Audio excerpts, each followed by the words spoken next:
One big team. One big team. One big team. All right, welcome to episode 61 of Riot Act. Hello, hope you're well. My name's Stephen Hill, and my co-host is Mr. Renfrey Deadman. He sits to my left. Hello. He watches on YouTube, which we are still doing. Do you know what? Fuck the Royal Mail. Fuck Royal Her Mail have Majesty's lost a load Secret of our- Service. Yeah. Hold on. Fucking Secret Service. As soon as I said Her Maj, I'm just like, it must be the Secret Service. Yeah. The name's Bond. Royal Mail Bond. We are still doing YouTube. Some SD cards are... this isn't interesting. They're in the post. The They're SD in the cards got post. lost in the post by Royal Mail. Hence, fuck Royal Mail. Simple. Done. But don't worry, anyone who does want to see, I think in particular the Blink-182 review on video, you will get to see it. It's just going to be slightly delayed. Yes, So, there good. you This week on the show, we're going to be reviewing new albums from 65 Days of Static, Car Bomb, Nervous, Odorang, Gift from God. We return to Trade-Off as we discuss the relative merits of London rap turned soul auteur, Plan B, and post-emo indie hardcore rockers Me Without You. Very good. And there's a report from the Mercury Music Prize. Hello. We'll be talking about Download Festival, announcing their headliners, and we'll also be saying a very, very get well soon to Frank Carter, which we should sort of say now, I think, actually, because do you know about this, Renfrey? You know a little bit about it. I didn't until you told me about it, yeah. So Frank Carter's had to cancel the first week of his US tour after he had a car crash when he was in Devon. They were due to start their tour, what is today, as we record, the 23rd of September. But on the 19th of September, Frank was involved in a serious car accident in Devon that left him with some cuts and scrapes, a kneecap in the wrong place, bruised ribs, and a headache that won't go away, is what Frank has quoted. He also said he was travelling with a friend whose injuries were more serious than his own. Put on his Instagram post, he put an Instagram post off saying that his friend Pete was less fortunate, and he's put a picture of the wreckage, and it does look pretty gnarly, I have to say. He was cut from the wreckage by no less than 11 firefighters with a triple fractured pelvis, ruptured spleen, multiple broken ribs, and the kind of cuts and bruises you get from being hit by a car. This was Frank's friend. This is Frank's friend. Fucking hell. Very, very lucky. I mean, Frank has actually said we are very, very lucky to survive that. So get well soon, Frank. Yeah, get well soon, Pete, as well. And that is a horrible thing to happen, and thank God that that they're still with us. So that's pretty bad. Have you ever been in a car crash? My mate Michael Brewer, before he learnt to drive, bumped into the back of somebody's car when he was driving around his little his estate when I was about 17. I mean, that sounds It's like not it was about really- 10 miles an hour. Oh, Yeah. and then, but then actually, Michael Brewer, I don't know why he used to get in the car with Brewer. He's a fucking nutter. He used to drive by listening to Insane Clown Posse, and he'd pull up in front of like an old woman in Overton, where I'm from, and then like sing the rhyme to the Insane Clown Posse. So he'd be like, "Wash your feet, bitch," and then just go driving off. Proper boy racer. But he drove us back from a night out on New Year's Eve in 1997, and he pulled out. And the car was coming the other way. He pulled out of this like really, really tight little country road, and he just missed his car as he was going too fast. We ended up upside down in the ditch. Holy shit. Yeah. Wow. We were fine. So you have been in a couple of I crashes? have been in a car crash. Yeah, I've been in a very couple scary. of crashes. Yeah, it is very scary. I was in a crash on the motorway at 80 miles an hour. And all we sustained was whiplash. I was very, very lucky. But, Really? Yeah. Wow. Fucking hell. Yeah, in my dad's old Honda something or other. Very old car. We should say musicism.net is the place to go if you want to get your courses for guitar work, for Vocal work. singing work, and for producing work. Singing. They're good friends of us. Singing. $9.99 a month, musicism.net. Riot in capitals in the checkout, and you will get 25% off of that. So if you haven't signed up for that yet and you're thinking of doing so, why not do it when I do the worst sting that I've ever done for it? Why not? Big ups to the Musicism boys as well for being incredibly patient with all this video bullshit as well. Oh my God. Yeah. They've had to shell out a lot of money for us recently on SD cards. It's not been fun. lads. Sorry, guys. Yeah, and you can go over to our Patreon page and pay them back at patreon.com. Yeah, please. Those SD cards are really expensive. Fuck me. We've got merch. We've got fucking writers' reviews, which we are going to do some more of probably today. We're going to do one more, aren't we? We're going to do one today. And we've also got, please leave us a review, because on the old iTunes, that would be lovely. That'd be because nice, then more people can Appreciate see us. Don't have to, but do. But Nice. do, yeah. Should we talk about downloads? Yes. Oh, God. Download Festival, the Rock Pilgrimage returns to Donington Park once more on the 12th of June 2020 to the 14th. Just think, remember, a year ago, remember how excited we were when they announced Def Leppard and Slipknot and obviously Tool, Me, You, the Black Peaks Boys, tops were coming off, weren't they? That's right, episode 12. I remember it well. It's gone so quick. I mean, there was threats of tops coming off, but it never actually happened. No, it didn't. Although we didn't have the camera back then, so nobody knows, really. But, yeah. But that was exciting, wasn't it? And we thought, bloody great. Well done, Download. Tool was exciting, yeah. I think we were mainly excited by the fact that Tool were coming back. Yeah. But God, that feels like a long time ago to me. Download's headliners this year will be Kiss, Iron Maiden, and System of a Down. They have also announced that they will be joined by the likes of Deftones, The Offspring, Korn, Disturbed, Elstorm, Gojira, Black Veil Brides, Of Mice and Men, and Daughtry. It's Kiss's last ever UK show. Hooray, at last.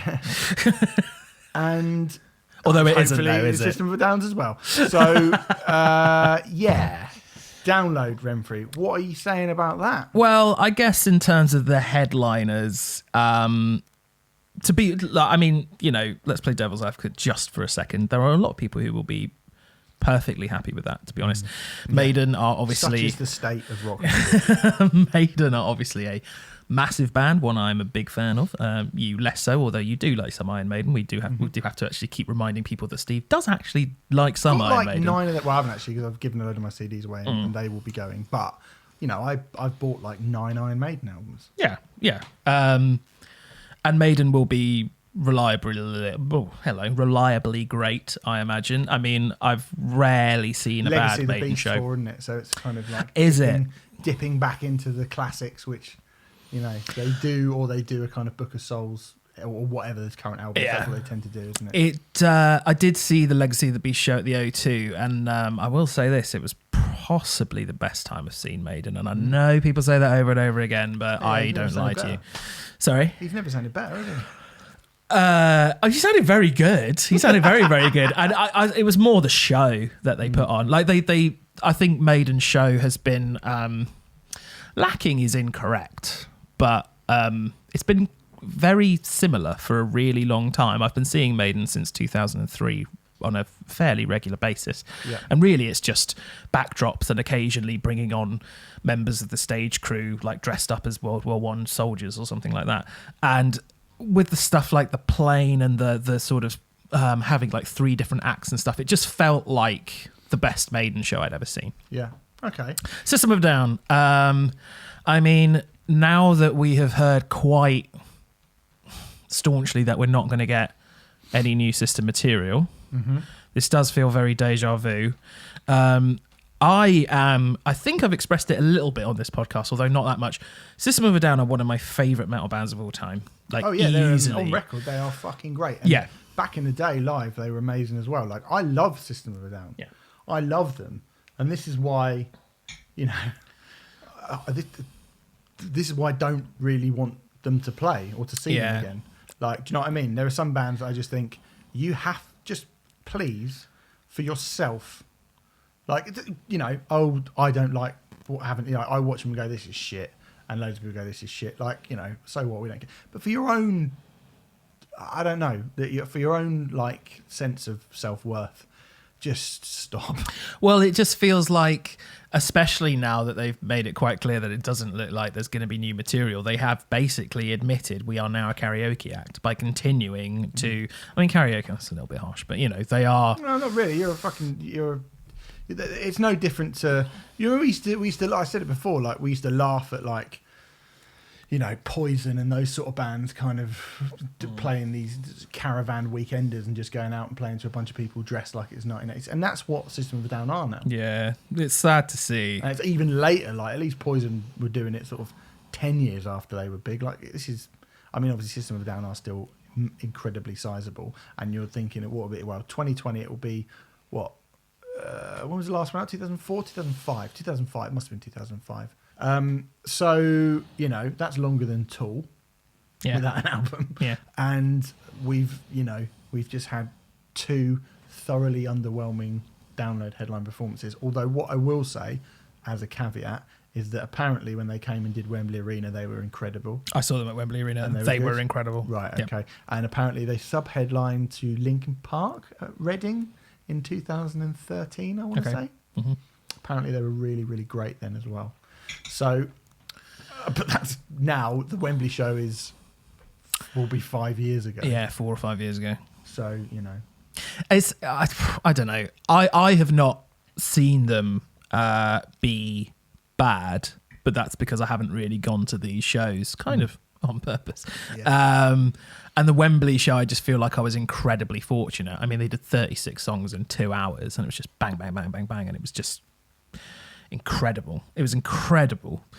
But yes, that does seem like a rarity, and I am inclined to believe most of the people who say that they are a shadow of them for their former selves, because it is a very, very kind of popular opinion, especially mainly amongst people who did see them back in the day. Admittedly, I think maybe something that we will forget, and maybe we should remember, is people who didn't get an opportunity to see them back in the day probably revel the opportunity to see them now because they don't know how good they were. Yeah. And yeah, I think that's worth bearing in mind. Definitely. Oh, yeah, 100%. I think it's definitely worth bearing in mind. But all I can say is one quick cursory glance on, you put in System of a Down, Ozfest 98 or Ozfest 99, and a video will come up of them and what they used to be like live. Yeah. And it's not my, it's not my imagination. Yeah. Like, No, I don't think it is. Do you know what I mean? Well, I've seen YouTube footage of those Download shows, and yeah, it's flat. Yeah, they were terrible. So this is what, like, that punk documentary I was talking about, and I said, Ian Mackay says a great thing. I'll tell you what it is. He says there's a bit at the start of the episode with, like, the second coming of punk and, Green Day, Nirvana and all that kind of, and Offspring and all that sort of stuff. And at the very, very start of it, Ian Mackay says, punk rock should be like a precious thing that you have handed to you, and you kind of cherish it and you polish it up, and then you hand it on to the next people and they look after it. But once you sell it, you can't ever get it back. And there's a lot of bands at the moment, I think, who have sold something of themselves that they'll never be able to get back. System of a Down will never, ever be Toxicity System of a Down ever again. It's too late. Their legacy, for me speaking as myself, is irredeemably tarnished. Same with That Drive-In. And unfortunately now, because I was a big fan of it, I think Refuse might fit into that category as well. And we'll review that album when it comes out. But I've already kind of given away what I think about it, to be honest. I'm really scared about listening to it. But yeah. And I think the reason, and Rage Against, well, maybe not Rage Against the Machine so much, but certainly like with Prophets of Rage, but then that might be a little bit different. So I think maybe Rage are all right. And the problem is that when we talk about the likes of, we used to laugh at the likes of Motley Crue and Poison being used these to. kind of, well, do you know what I mean? I know, like, yeah. I'm talking about when rock music was vital and exciting still, and still sort of pushing forward, and you were getting, constant new and exciting sounds coming out of, our scene, probably up until really, about 2005, I think, 2006. Sort of from My Chemical Romance beyond, nothing interesting has got big, really. Like not to the level of a Rammstein or a Slipknot, or do you know what I mean? Like who have we had? Avenged have become a headliner. They're all right, I suppose. Five Finger Death Punch, and Ghost. Like Ghost may happen with Ghost. It may happen with Parkway, but really, you're kind of, there's a lot of repeating. And when I'm in a funny position with this Download lineup, because on the one hand, it's so predictable, it's so boring for someone who's been going to the last 10 downloads. I mean, even as I sit there and go Deftones and Gojira playing, I still think, well, yeah, I can Gojira, if Gojira on the main stage, and I would be surprised if they were, but Gojira on the main stage, I think is something worth getting excited about, and that feels exciting. As much as I love Deftones, Download crowd don't seem to take to them that much, particularly. Anyway, when they last sub-headlined, in 2016. It was fucking horrible, wet, nasty weather, and it was bad. And they don't seem to like them very much. You got Korn. I mean, Korn have played it over and over again. Korn will be great always, but how many times have I seen Korn? Loads of times. Just obviously going through the rest of the bands. Disturbed, I don't give a shit about. Elstorm, I don't give a shit about. Black Veil Brides, I don't give a shit about. Of Mice and Men, I don't give a shit about. Daughtry, I don't give a shit about. Offspring. Previous download headliners. Yeah. No one really is excited by the idea of Offspring in 2020. I would undoubtedly go and see them if I were there, but excited? No. Them playing Smash when they did it in 2014 felt exciting 6 years ago. I'd be more excited by Americana, but that's just showing the difference in our age. Americana? You're a fucking lunatic. I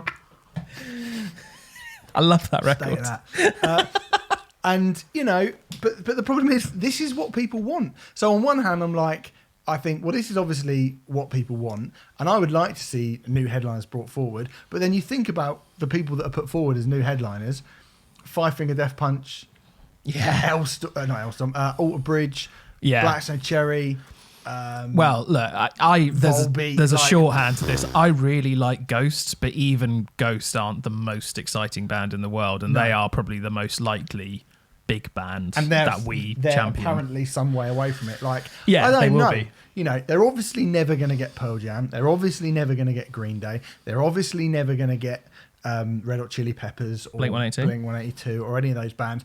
To me, the idea of a festival headlined by A Day to Remember sounds like where, if I go to hell and a day of eternal damnation, to spend not eternity the festival. to spend eternity in hell, it would be at a festival headlined by A Day to Remember. I honestly so.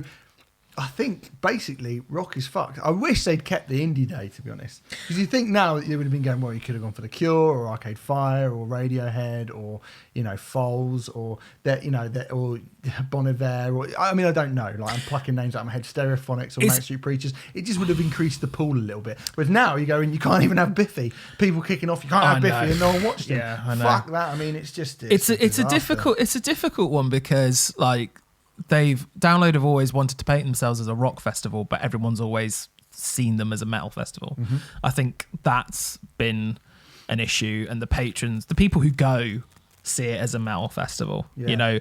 Whether Download want it to be a rock festival or not, and then whenever they try and go out, sort of broaden out into rock, the Biffy Clyro thing was a brilliant sort of experiment, and it's really tragic that it didn't work.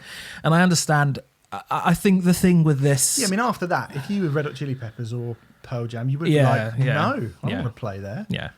And I think the difficulty is... this is a very safe Download lineup. Safe in the traditional sense of the word, not safe as in safe. Yeah. This is, there are plenty of people who will be more than satisfied with it, but it's not very interesting or exciting. And I think to the outside world, it doesn't make it look like that rock or metal is in a particularly exciting place at the moment. Well, shall we transition this conversation into what I was about to talk about, which was the Mercury Music Prize? Okay, because sure. I went to them. So in years gone by, we would laugh at the Mercury Music Prize. And we would go, look at the great shit that's going on in the rock scene. And I think particularly between the years of sort of 2016 through to 2018, like last year, we had a really, really good blend of new bands and bands starting to gain serious traction. You mentioned Ghost, Gojira, Parkway. Super quickly, just to interject, that's what's so irritating. Because...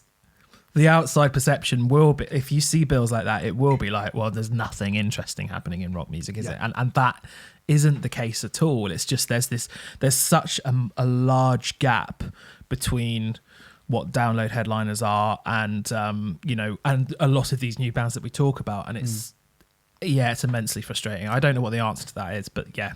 Well, as I was saying, normally we would look, we'd look at the Mercury Music Prize, and I went along more out of kind of obligation and wanting to see idols than anything else the other day, right? Now, we've spoken about the Mercury before, and you said last week, I have no time for it, You're not that fussed about it. I don't really care who wins. You don't care. Okay, fine. But yeah, which is what you said. And then I went along and I kind of expected it to be, sort of standard Mercury fare. People have tweeted us and gone, you should listen to Little Sims and you should listen to Slow Tie and you should listen to Dave. And really, we concentrated more on the kind of alternative guitar-based stuff, which is what we tend to do in this show. I have to say, Renfrey, British music is in a really, really, really great place. Yeah. That show was fucking great. Where was it? At Hammersmith Apollo. Ah. And I think literally every act on the night were great. Cool.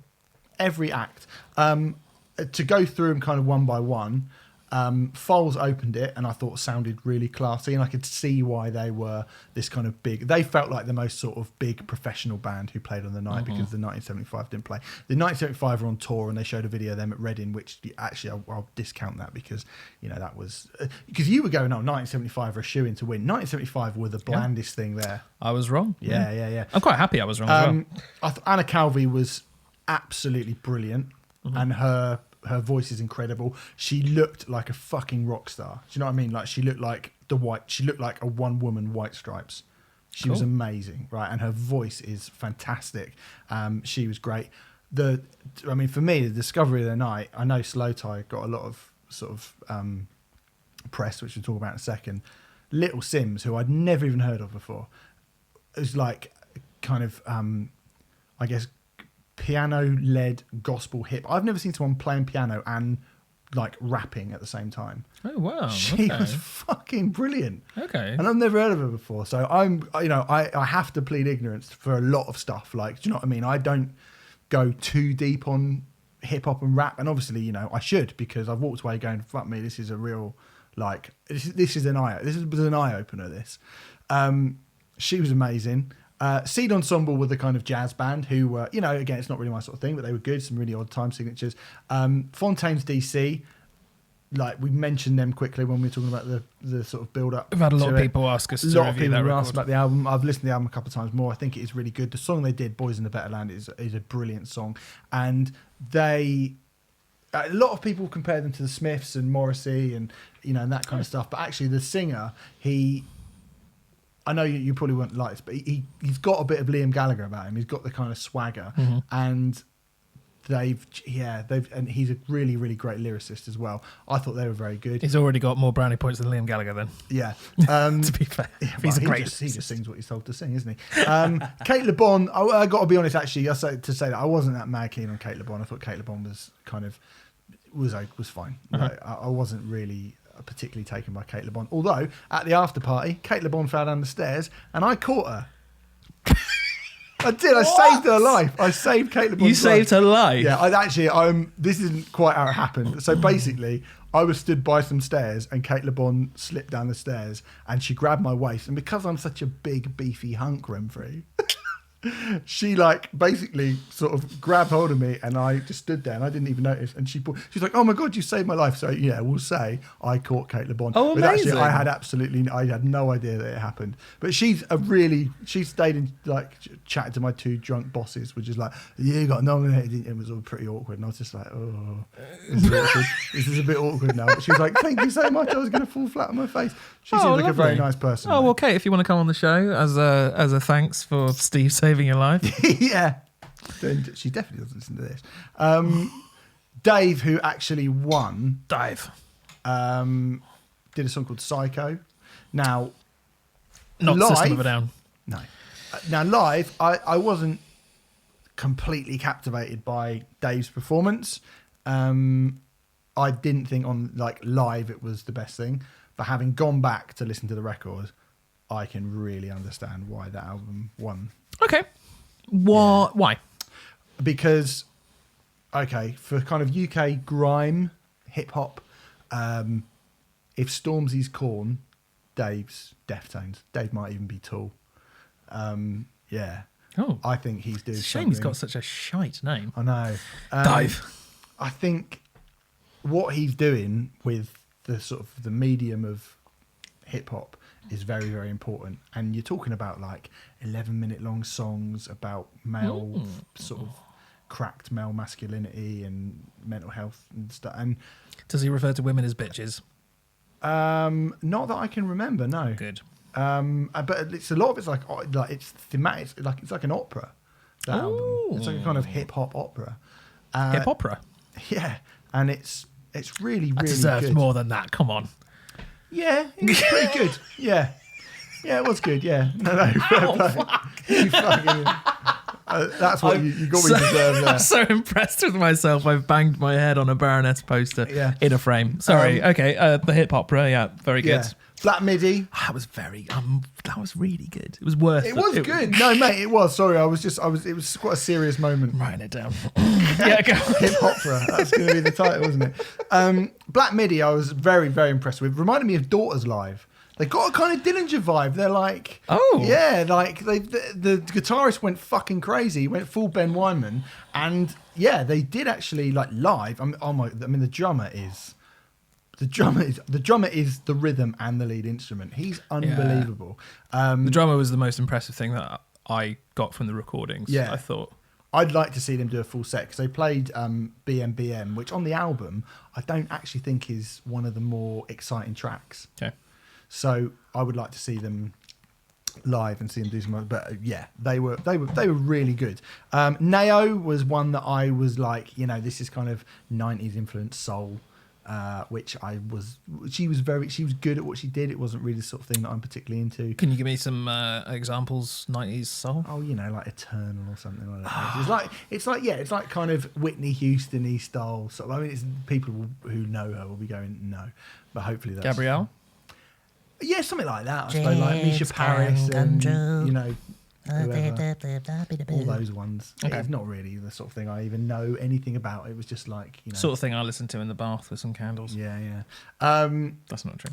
And then the end, Slow Tie, Dorman, complete with severed Boris Johnson head, and Idol's Never Fight a Man with a Perm was a rollicking way to end that show. My God, so great. So Slow Tie, I didn't really know anything about. He was wearing a T-shirt that said "fuck Boris" on it, and it was loads of different Boris Johnsons actually engaged in sexual acts with each other. He was holding a severed Boris Johnson head. He jumped straight off the stage and got on someone's table, kicked her stuff off, pulled someone off their chair, walked around with a chair held up. He's like a kind of one-man The Bronx, but to hip-hop. It was very exciting, very impressive, super angry. And it got... a lot of people the next day got riled up about it. There was a lot of press about it. It's not the most subversive message in the world, is it? Not the most Fuck subversive. the Prime Minister. It's not the most subversive. And he had a severed bloody head. It's a perfectly fine thing to say, considering. But I don't know. Don't know how I feel about it. I'll tell you how I feel about it, Renfrey. Lovely stuff. I think it's fine.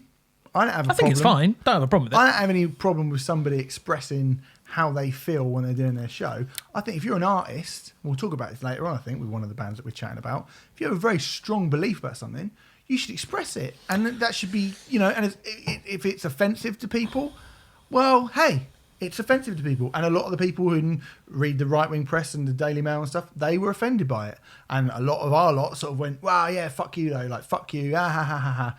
Either you go on stage and you do whatever the fuck you want, and it's all good, and you can protest, and you can say nasty things, you can do the things that you want to do, and you're allowed to express yourself artistically as you see fit, or you're not. Yes, you're describing free speech here. Yes. Something that we have fought wars for, and people have died in their millions to protect. So those people in the Daily Mail probably want Jim Davidson on telly. And we'll go, it's just a bit of fun, innit? It's just a bit of this, just a bit of that. It's like, well, you have to fucking make your mind up as to whether or not it's all right for people to do things, or it's not. And it's all like it's either is or it's not. I guess just taking devil's advocate for a second, though, I guess, though, it's also okay for people to comment on it and go, I don't think... It's okay to people to comment on it, but it's not okay to have, like, they're saying that Slow Tie, the shit that you'd see online was people going, he shouldn't be allowed to perform in this country ever again. The police should be called and he should be arrested. Yes. Now, there's a long tradition of be it Alice Cooper or Marilyn Manson or whoever getting arrested for the stuff they get up to on stage. So, yeah, fine, fucking call the police, whatever. But, that's different. Don't fucking call the police because that's a massive waste of their time. Yeah, it is. Well, of course. Don't fucking do that. Of course, it's a massive waste of their time. Of course, it is. Of course, it's a stupid, massive waste of their time. But this whole thing is a waste of everybody's time. Yeah. Just go and watch people, and if you don't like well, again, I think we're probably going to be talking about this later. I just think, I don't know. I just think that there seems to be a kind of an accepted idea of what you can and or what is okay to be hugely offensive about. And I actually almost think the opposite, but I think that so many people have it very clear in their heads as to what is acceptable and what isn't. But unfortunately, everyone's idea of that is completely different. And because everyone has a voice, they very strongly go, this is not okay. And it's like, well, the parameters haven't really been set with that, actually. And the parameters are constantly being shifted and moved. And well, it's, you're never going to, not everyone is going to agree with your point of view. And if you have a very, very strong point of view about something, let's talk about this when we talk about the Nervous record, which we undoubtedly will do. Idols were fucking incredible as well. I mean, they got the biggest cheer of the night by far. Good. Like, they really did. I think them and Dave were clearly like the two in-house favourites, and it just went berserk when Idols came on. Good. I wish they hadn't played Never Fight a Man with a Perm, because I don't think it is one of the best songs on Joys and Axis Resistance. No, it's one of the most immediate though, isn't it? I guess so, yeah. But I would like to have seen them do something from, the sort of... No, yeah, actually something immediate probably did work. But overall, Renfrey, taking that into an account, like what we got that night, I went away going, this is a really, really exciting period in British music. Really, really exciting. It would be very difficult to argue the case for any of our bands in the rock and metal world to have been included in that. Because I genuinely don't think... I think any of them that people outside of the rock and metal world would have heard of. Yes, well, look, we're talking about the type of bands that really... Like Marmozets a few years ago, yes. I think if Ammo was as good as Sempiternal, maybe Bring Me might have got a shout. I love Architects and I love the Architects record, but I'm almost not sure that you could put that in amongst the stuff that was on this lineup and go, that's a sort of significant... I mean, everyone knows my feelings on Architects, but I don't think they're anywhere near as exciting enough live either, personally. But yeah. Well, that's opinion. Yeah. But like I think there are people there who were genuinely doing new things. I mean, I think Black Midi is one where you go, well, you could have nominated something that sounds just like this 4 or 5 times, but the few bands that I do think, okay, well, Black Peaks, are they good enough? Maybe, yeah. Or Employed to Serve, yeah, maybe, yeah. Like, even that, they're just not of a significant enough profile to get put forward for something like that. And when you think of the bands that are of a significant enough profile to get put forward for something like that, they're not very exciting. They're not good enough. They're absolutely nowhere near good enough. And that, I feel like this is the chasing of the tail that Download has at the moment, because they've got to book those bands. Yeah. Because to satisfy 40, 45-year-old boring metalheads who don't want anything to change at any point. Yeah. And it's fucking boring. And, I kind of feel like it's... people talk about global warming and they go, well, it's happened now. Climate change. It's too late to stop it. Let's just try and sustain it for as long as possible. Yeah. That's kind of how I feel about Download. I think, all right, well, it's you're not going to... let's just fucking parade Slipknot and System of a Down and Rammstein and Maiden out until they're gone, and then we'll just fucking go. Who, in a lot of those cases, are bands that we do actually like. It's just they're not exciting. Like, even Slipknot how these exciting days. It was when Slipknot were put in... TFI Friday. Well, I was going to say Download 2009. Right. How exciting that was. It's really, really exciting. Like, that was a genuinely, yes, it's waited 10 years and they finally got there. Even Avenged, it was like, ooh, Avenged, a new headliner. But this is the problem. I massively sympathise with Download in lots of ways, actually, because, oh God, it sounds like such a cunty thing to say that the crowd are too boring to. But that's the large majority of the download crowd know what they want, and they do not want anything different, and that's what they have to cater to. Yeah, and it means as a result, download is becoming more and more kind of high voltage festival or classic rock kind of style festival as each year goes by, and it's just becoming very uninspiring and uninteresting. I mean, this is why I know you sort of slightly mock me for this, but this is the reason why I've been shouting about Art Tangent and 2000 Trees for years and years and years. Yeah. Because both of those festivals, they can't command the massive acts because they just do not have the money to book them. But they're better festivals. They're 10 times better and they're far more exciting. Yeah, it's a shame. And the thing is like you look on the fourth stage of Download and there are great things on there. Yeah. But they're on the fourth stage. But they're on the fourth stage, and the fourth stage is often sort of not seen as a priority. You'll often get really bad sound on that fourth stage. Not always, but often. Sometimes bands only get 20 minutes on that stage. Is that right? That's no kind of proper showcase because that's not where Download's bread is buttered. I mean, mate, you look at the comparison with hip hop is so obvious. I mean, you look at Travis Scott, Kendrick Lamar, Stormzy, obviously then Kanye West. And then, like, since those artists have been going, what has metal produced at absolute most, at a stretch, at a push, you could say Avenged Sevenfold. Who could kind of, and even then, I mean, Avenged Sevenfold walking into a room with Kendrick Lamar. Yeah. That's like, I mean, they're not even close, are they? In terms of, I'm going to say one other devil's advocate thing, which I brought up with you very briefly just before we started recording. And I'm not kind of saying this is a good or a bad thing. I'm merely pointing it out as a fact. I think something that I love about rock and metal is like we look after our artists in ways that pop and hip hop and so on and so forth don't. I think Stormzy is a massive deal right now, but is Stormzy going to be around in 10 years time? He might be. I think when you get to the sort of level that these artists are getting at now, I think it's very difficult for you to drop off. I don't know. Well, I think it is, mate. I think what you're talking about there is when rappers maybe didn't last as long.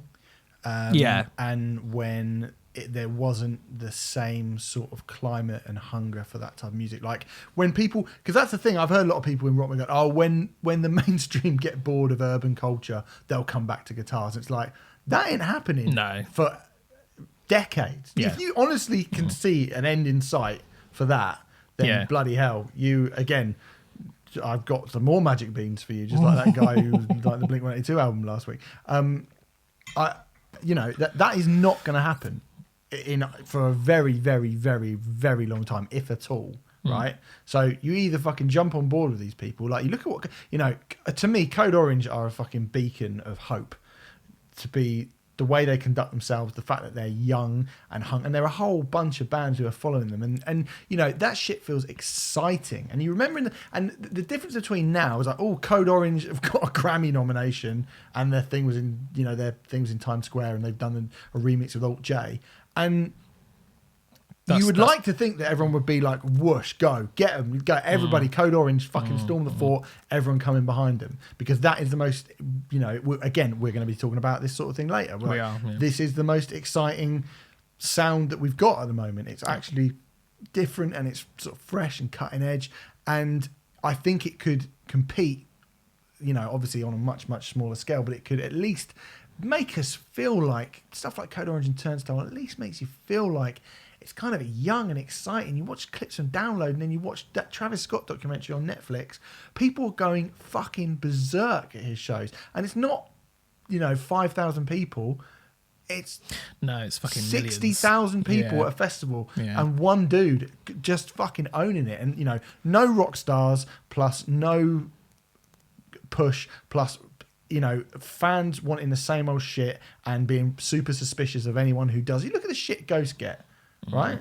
Like, you look at the shit Ghost or the shit that Parkway Drive get, like what Parkway got for Bloodstock.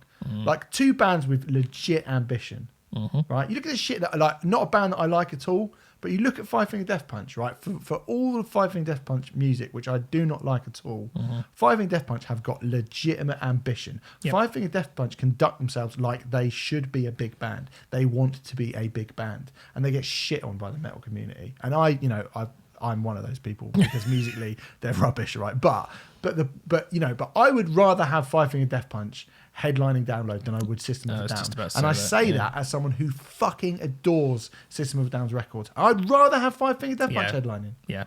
At this stage, yes. And I do not like Five Finger Death Punch, but at this stage, yes, I would much rather safe bookings, safe fans, like a lack of rocks. Again, I mean, mate, it's so hard. It's so hard to see like how this is going to change at this point. Well, I mean, I know what you said about this 30-year career thing, right?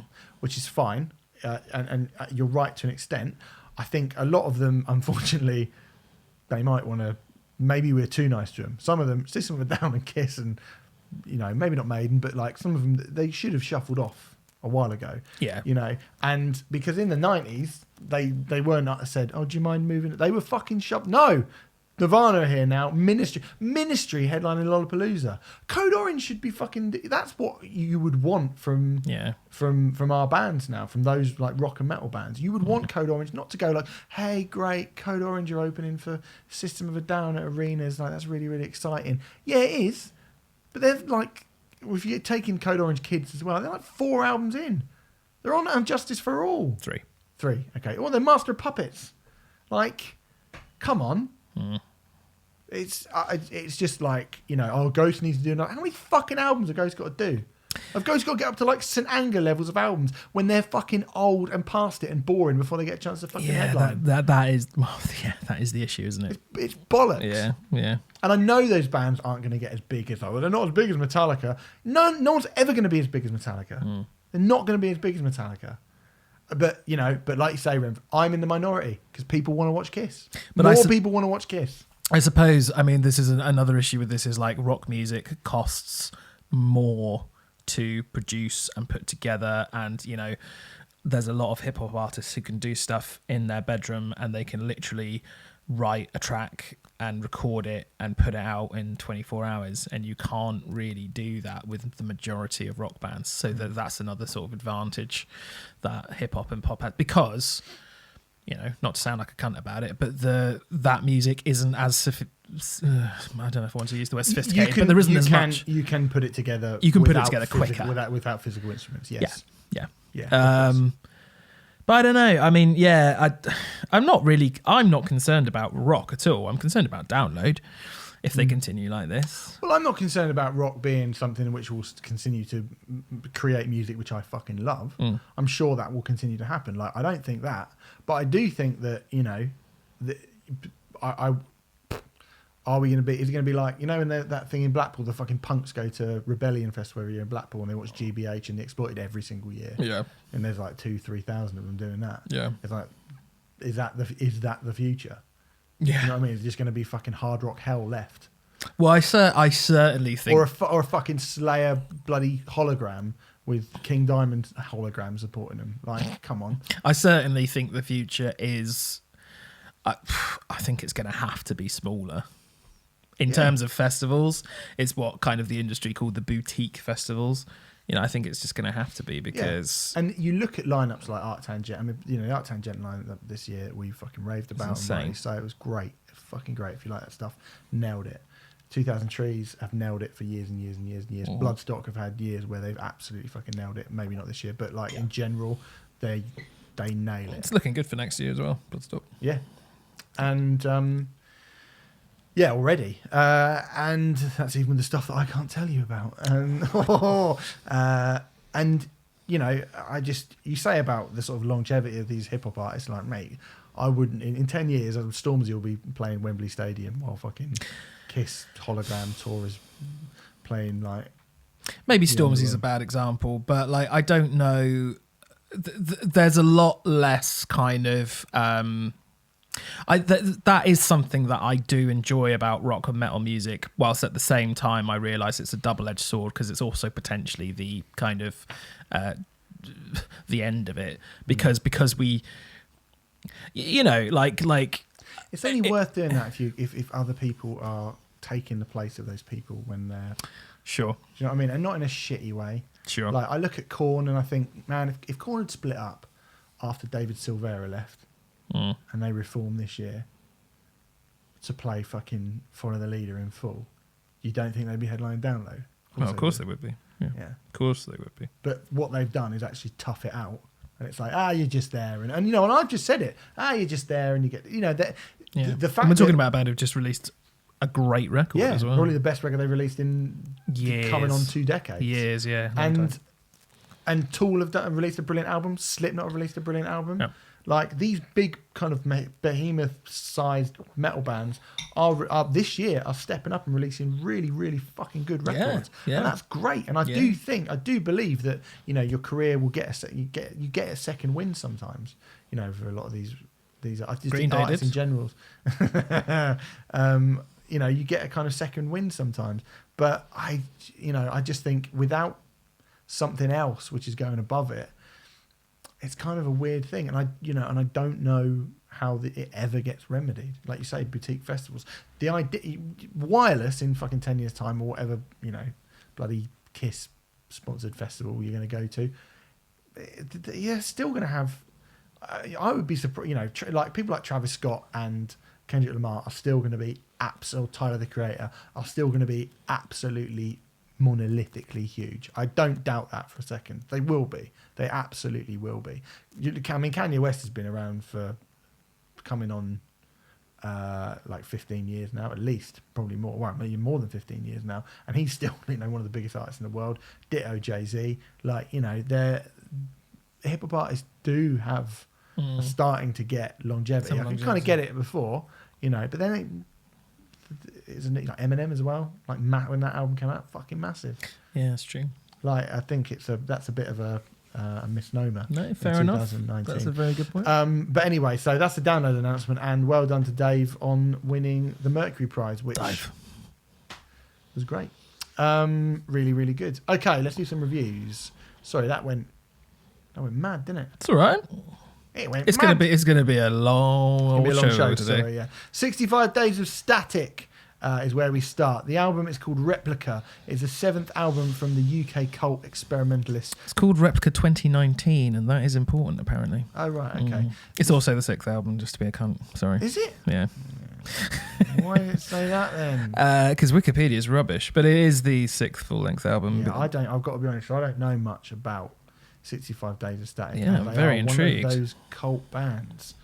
So Renfrey, I think, what was it? Wild Light in 2013 was their previous record. Yeah, Wild Light was their last sort of. So they do kind of like.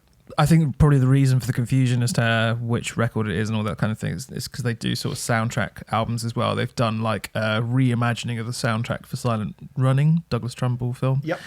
And they also did the soundtrack to No Man's Sky, which was a video game which kind of had procedurally generated universes which you could go out and explore. And as a result of that, 65 Days of Static made, I mean, it's something which I still have trouble kind of getting my head around, but essentially a procedurally generated soundtrack which kind of changes and adapts to the manner in which the player is playing. It's not like the newest thing in the world in video game technology. There's plenty of video games that do that, but 65 kind of went away for a bit and sort of relearned how to do all of this stuff. And they were working on that No Man's Sky soundtrack for about a year, which is quite a long time to work on a sort of, I don't want to call it a side project because it's actually a fantastic record. But you know, they were just completely sort of re-sculpting what they do and using lots of algorithms and all sorts of bits and pieces, which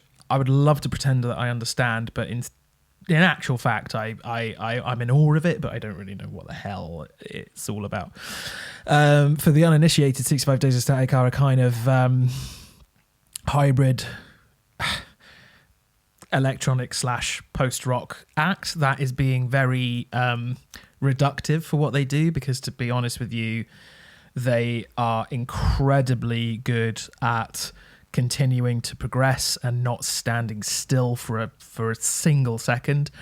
They're quite a difficult, I suppose as a result of that, they're a difficult band to initially get into, because one album, like all their albums sound quite different, it has to be said. I was going to ask you about this. I am a layman when it comes to 65 Days of Static. My only real knowledge about them is that they're on that Robert Smith South Bank Centre poster that I've got over there. That's correct. Saw them at that show. It was very good. Yeah. I remember The Fall of Math coming out. That was their debut album. Yep. Great record. Yes, 2004. Did they do an EP before that? Maybe they've done a few EPs before that. So one of their songs was on a Rock Sound CD. Mm-hmm. Imagine that, Rock Sound, not the Rock Sound you see avoid in the shops now. It's probably Retreat. I'm guessing. Something like that. Okay. But there was a song on a Rock Sound CD, and they got a kind of a pretty good review, and I was like, I should check this band out, and I didn't get any sort of enjoyment from it at all. Oh really? Okay. I have to say, but my God, what it sounds like now, I couldn't even begin to tell you. I have no idea. It was so long ago that I have no idea. But I do know that We Were Exploding Anyway is an album that people say to me that you should listen to a lot. Yeah. We Were Exploding Anyway is certainly one of the most critically acclaimed and most respected 65 Days of Static albums. This is not going to be this is going to be a controversial opinion. It's probably my least favourite 65 Days album. Right. That may well be because it's the one where the electronic elements are most to the fore, and I love the hybrid of what they do with that, but the electronic elements more so on their own interests me less. And I don't think this album does sound like We Were Exploding Anyway at all, really. But if I were to pick out an album of theirs which it has some comparison to, I would say it was We Were Exploding Anyway.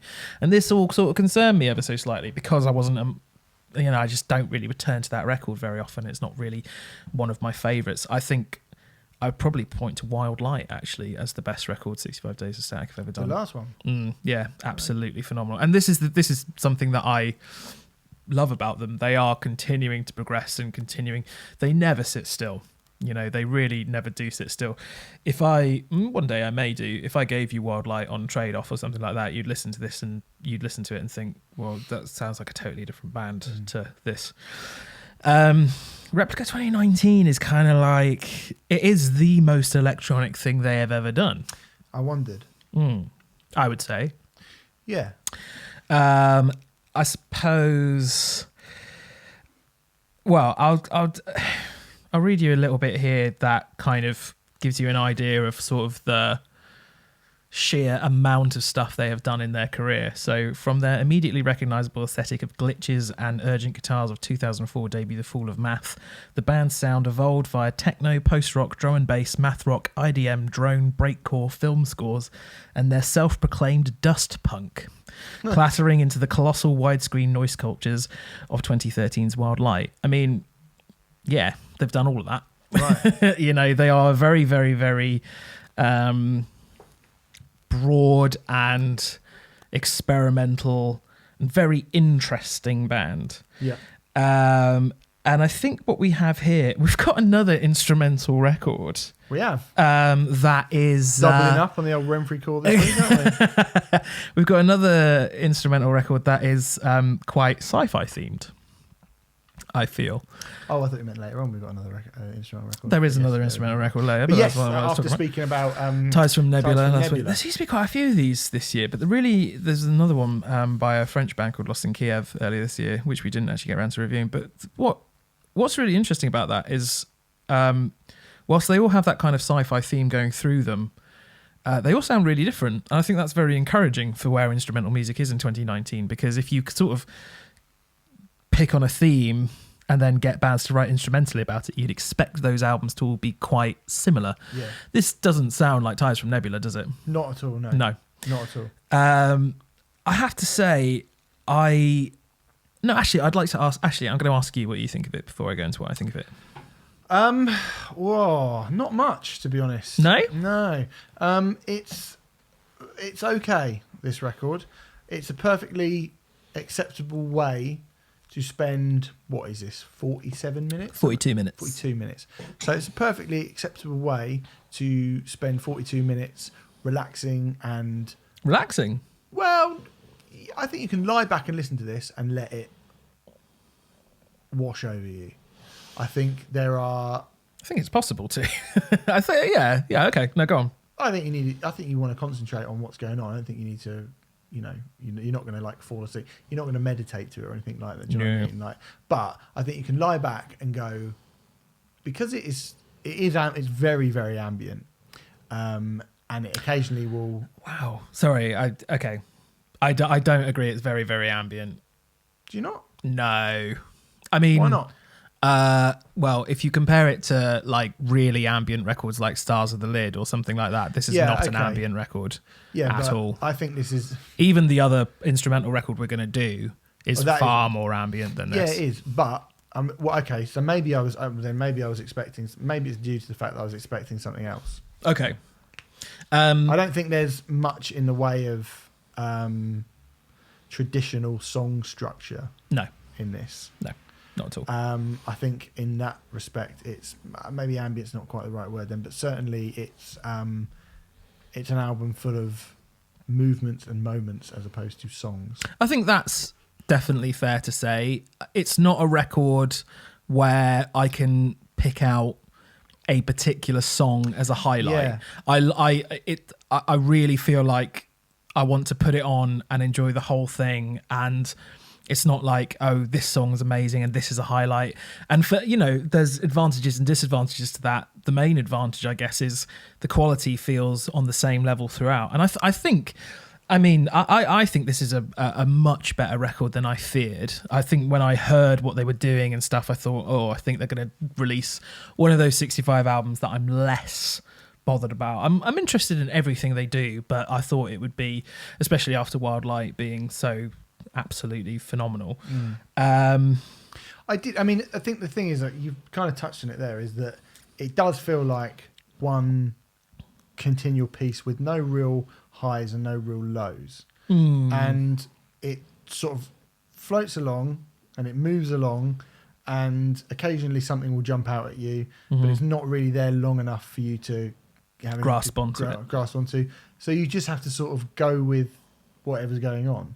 You just have to... It's not an album that you can kind of tap your foot along to by memory, or, like you say, pick out any bits from it. And that I found... particularly when I was so keen on the Tides from Nebula album last week, which to me had peaks and troughs and highs and lows and emotion, and this felt quite sterile by comparison, I thought. Yes, I understand. Yeah, I understand what you mean. Yeah. Although at the same time, apologies for keep on reading from the press release. I know that's your favourite thing. But at the same time, I think that it has all of these things in it as well. So it says it's 42 minutes of dread, which I think is why I was a bit like, ambient. A record that stares head on into the abyssal futures of late capitalism and refuses to blink. A melancholic, tireless soundtrack of acceleration. A feeling of frayed, nerved, time-smudged light speed drifting through cities built upon cities. Neon seen through rain-riddled window panes. Replica 2019 is a stark, angular, stripped-back slab of focused noise. It wastes no time because there is no time left to waste. All of which I also think is true, but does seem to sort of slightly contradict what you're saying about it being ambient and things like that. It's quite an apocalyptic record in a lot of ways, I think. Maybe I've just got more of a stomach for that sort of stuff. There are a couple of records. It never feels as like, New Model by Perturbator, if you're watching on the YouTube channel, sits behind us. Yeah. That, to me, really feels like apocalyptic dread. That is an electronic record which sounds like Terminator. This, to me, is a record which sounds like nothingness, almost. It sounds like it's more Gravity than Terminator. Oh, well, yeah. Which is nothing wrong with that. Yeah. But I think, the difference between hammering people with like the apocalypse is upon us and going, you are fucked in the middle of nowhere and you've got kind of nothing to grab onto, just sort of flailing around.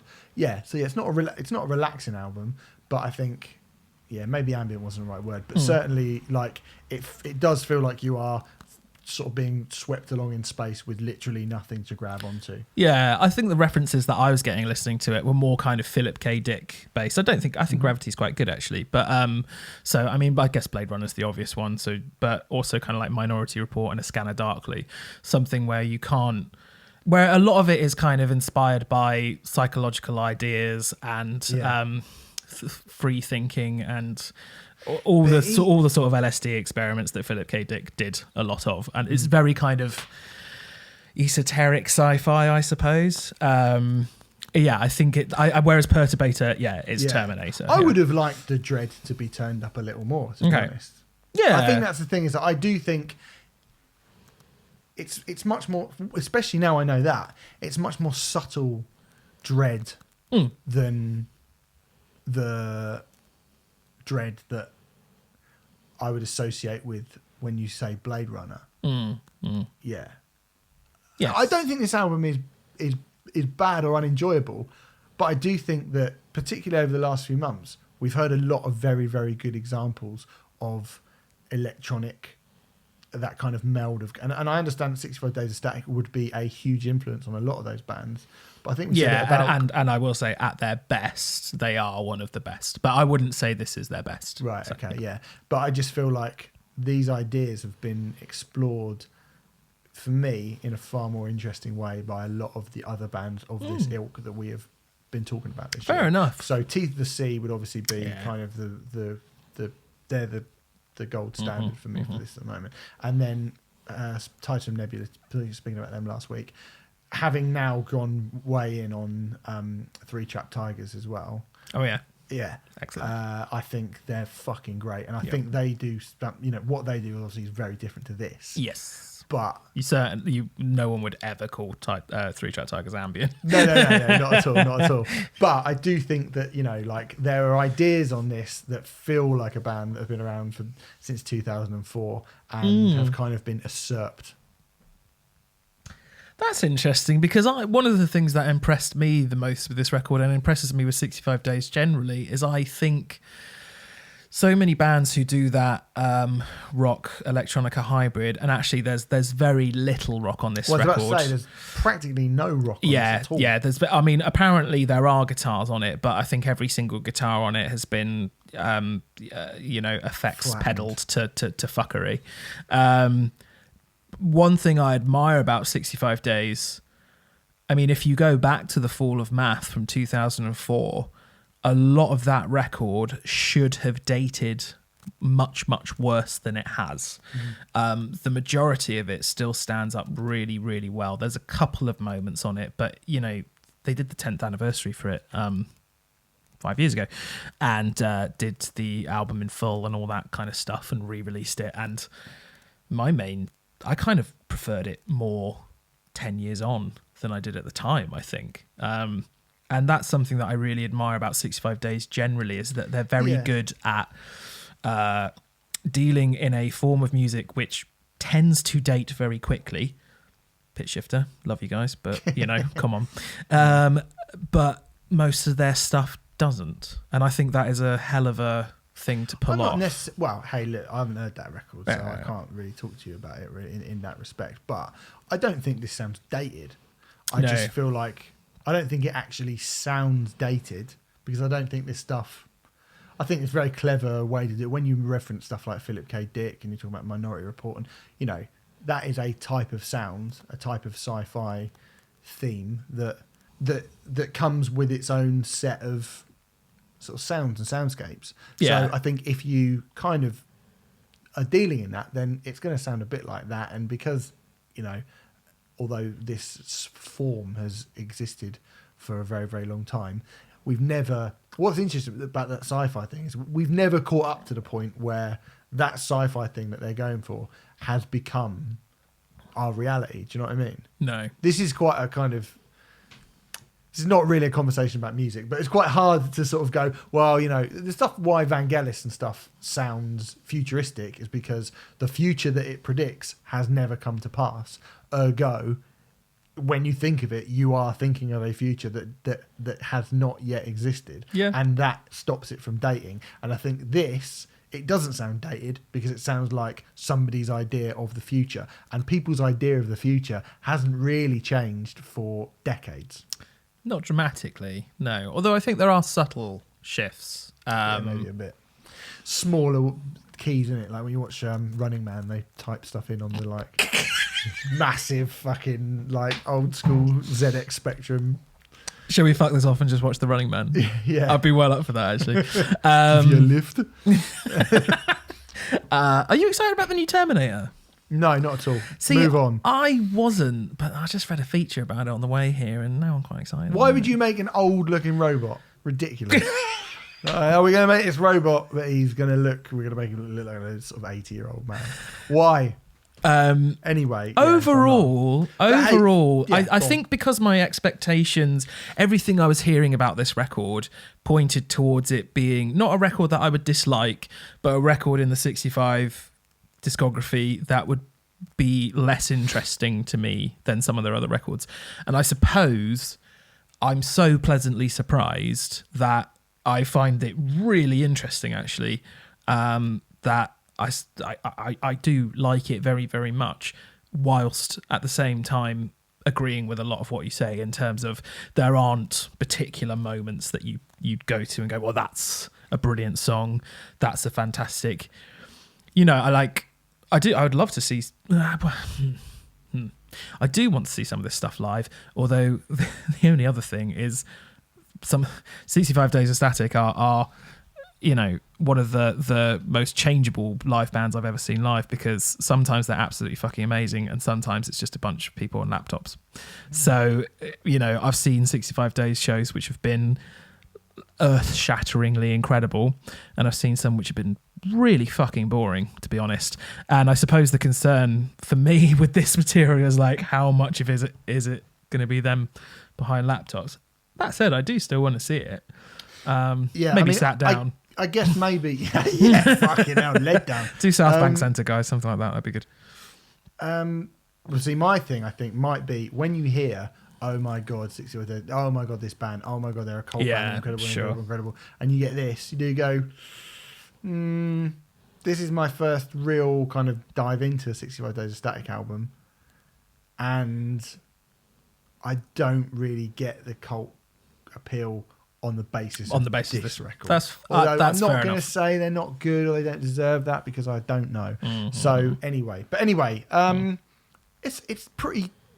It's got its place in the world, these sort of records, and yeah, I should definitely go back and immerse myself in them more. And if you're saying this is good, then I think this is good. It's not my favourite. It's not my least favourite. It would sit.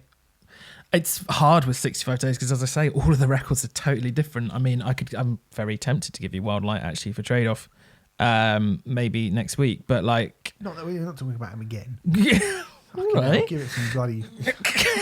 All right, but they do their stuff.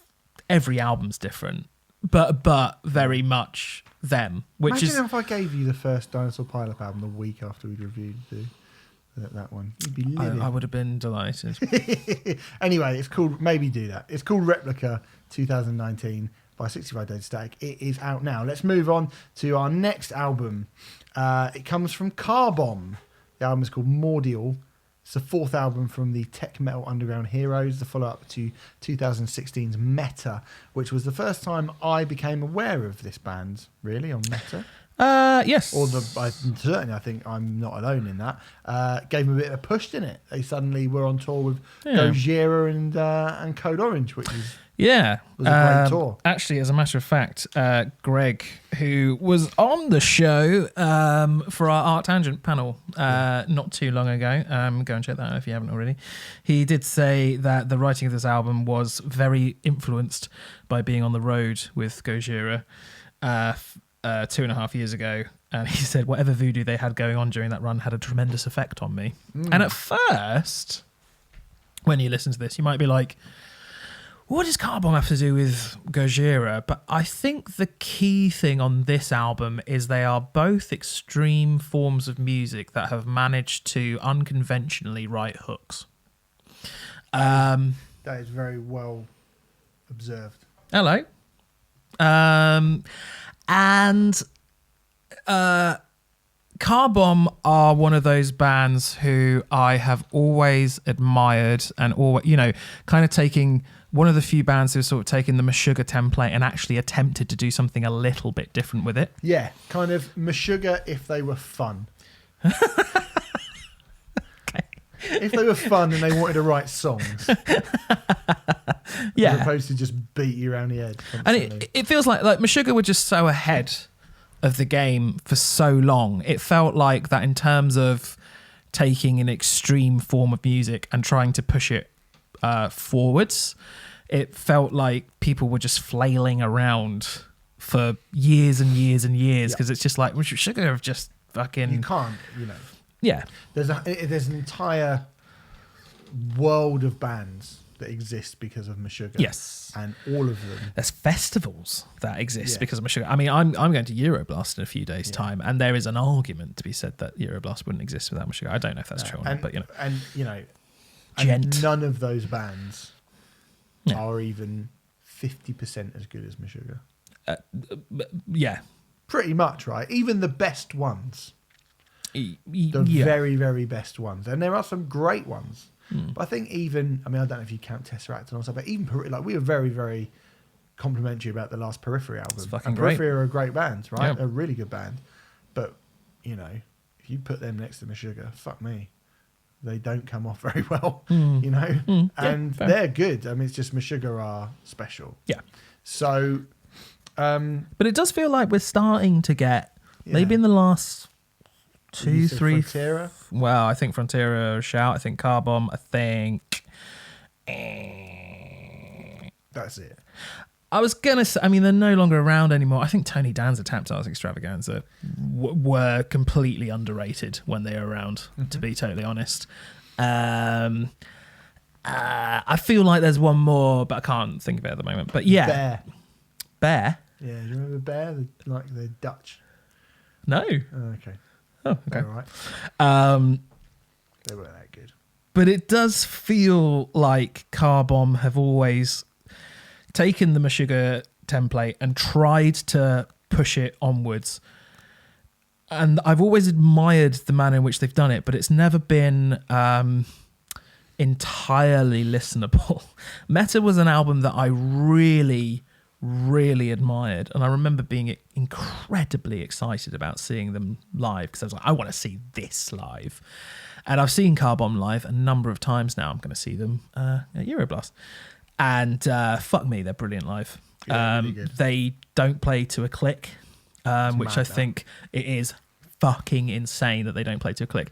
And actually, one of the things that I think is actually genuinely quite revolutionary about them is they have this really weird free tempo lurching quality where the tempo is constantly shifting. Mm-hmm. And that is something that is actually remarkably different from Car Bomb to Meshuggah. Meshuggah, I know they hate this being said about them, but they are constantly compared to a machine or a robot or like a very kind of like precise, and it's usually used as a compliment with regards to Meshuggah. Yeah.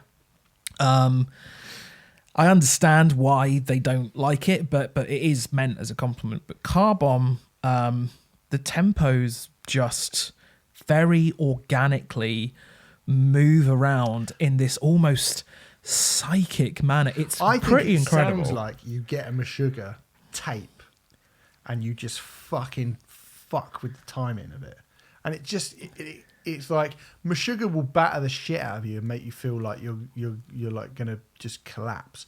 This gives me like motion sickness. Yes. Absolutely. Should we just spunk? Yeah, do you want to spunk it? Yeah, go on. This has got to be the best metal record of the year, isn't it? Yeah, it may well be. It's fucking amazing. Yeah, I think it is. it's up there. I think in terms of so metal being like metal. Yeah. What like having just talked about download and the problems with metal and I mean, this is the sort of shit that you just go, somebody like it's jaw-dropping. bin off these fucking boring, like studded denim waistcoat bands. Yeah. And get these bastards, give them some production, give them some money, put them in front of a bunch of, young, excitable people that get excited by grime and hip. Like, I would be like, people will be blown and they'd be blown just like, away. what the fuck is this? Well, just play them Dissect Yourself. I mean, Dissect Yourself was the first single and got a lot of people very excited, myself included, actually. Yeah. The pew, pew, pew, pew, pew, pew, pew. Yeah, how do they do that? I have mentioned the pew, pew, pew, pew, pew, pew, pew on the podcast before, actually. The manner in which Greg makes his guitar sound like a laser pistol. I've never heard that before, but it's great. Neither have I. It's fucking amazing. And you know what? Apparently it isn't. I was asking the drummer about this. It isn't pedals. It's like something to do with MIDI. I haven't got a fucking clue how he does it. No. But we are talking about people who are literally fucking around with the form and like creating things which don't exist in order to create the sounds that they want to make. We're talking about people who are literally changing the game. And like you say, as well as that is impressive enough to take Meshuggah and go, let's change the tone, let's change the pace, let's be the riffs on this. Unbelievable. It's not like Meshuggah would go, but our riffs are still. Then you can not really like. They're fucking just as good, at least just as good, and they're moving the time signatures around, and they're like you say, it's not like the good. It's fluid. It's like the fluidity of this record is mental, and it's like liquid rather than something. Not liquid. Then you put on top of that, how many Meshuggah songs do you sing along to? Very, very few. Like the hooks on this. XO, like. Digest yourself. It's amazing. Like so many choruses on this album. Yeah, I mean, I will say all of the choruses are really fleeting. Yeah, all of them are really fleeting, gruff as hell. But although there's a few that aren't, there's bits where actually there's some clean singing in this. There's bits where Mike sounds like Kurt Cobain on this. What is that track? It's like the third song. Vague Skies. Yeah, there's this line which is just like, that sounds like Kurt fucking Bain. Just the manner in which... And then that kind of goes... There's a kind of sung bit and his voice goes down with the band going... Yeah. Is that song where everybody just sort of... It feels like they just sort of melt in the middle of the song and then it's like... Boom, straight back in again. Yeah. This album's... is brilliant. Yeah, it's unbelievable. And I feel like it feels like an evolution in heavy music. It feels like the album that Car Bomb have been threatening to make since they've been a band. And actually, whilst this is only their fourth record, Car Bomb have actually been a band for a long time. So they've actually been sort of working behind this and working on what they're doing for a very, very, very long time. And it just feels like Meta, for me, and actually all three of their previous albums all had moments which were extraordinarily impressive, but they never engaged me throughout. Yeah. But this album does. And I think it's down to those strange, weird hooks, which you've got to listen to it a few times to kind of really get a hold of those hooks. But once you've got them, they are undeniable, really. And they are fucking huge. It's not hooks, like it's not Twisted Sister, but no, they're not Bon Jovi. No, fucking hell, no. But like, and another thing, I think there is something exciting going on with this band for people who know. So at Art Tangent this year, the tent was so full I couldn't get in, and actually, I somewhat berated James. Hello, James. Apologies for this, but berated him for putting him on. He put them on the third stage out of 4, and like Car Bomb needed to be on the second or main stage, like they had, because it was just ridiculous. It was just spilling out the tent, and they can do this live, like properly. They can do this live. It pretty much sounds like the record, but they're actually doing it in front of your face, and it's I mean, Euroblast this year, there's a bunch of bands I'm really excited to see, but getting to see Car Bomb again. And I've seen them like 3 times this year. I just want to see them again, especially now that I know this album. Yeah. I mean, I heard Meta and I was like, great, this is good. This is good in a kind of. They're another band who are a bit like Gojira, a bit like Meshuggah. Obviously, we keep talking about Meshuggah, but they're another band who are from that kind of tech metal scene, but they seem to have a little bit of personality of their own. And again, like I listened to it, and I've not gone back to Meta. I'd kind of forgotten about really, I'd kind of forgotten about them until this album came along. And I know like they're playing like ATG, and then I was like, oh yeah, Carbon. Oh yeah, that album was good, and they were really good when they supported Gojira as well. And I was like, great, okay, well that's cool. And then, I mean, I got sent the album through, and then like the next day, Metal Hammer were like, "Can you review the album?" And there is a little tiny bit in the latest Hammer of me just going like 120 words, just going, "Oh my god!" And I've been sitting on it since then, pretty much. Honestly, this is like not just a great record, but I am surprised that I thought I got it and I was like, oh cool, this will be, I'm sure this will be good, and I expected it to be good, and I kind of expected it to be a bit better than Meta, and I hoped it would be better than Meta. But to me, this is a fucking massive leap. This is a massive leap to me. I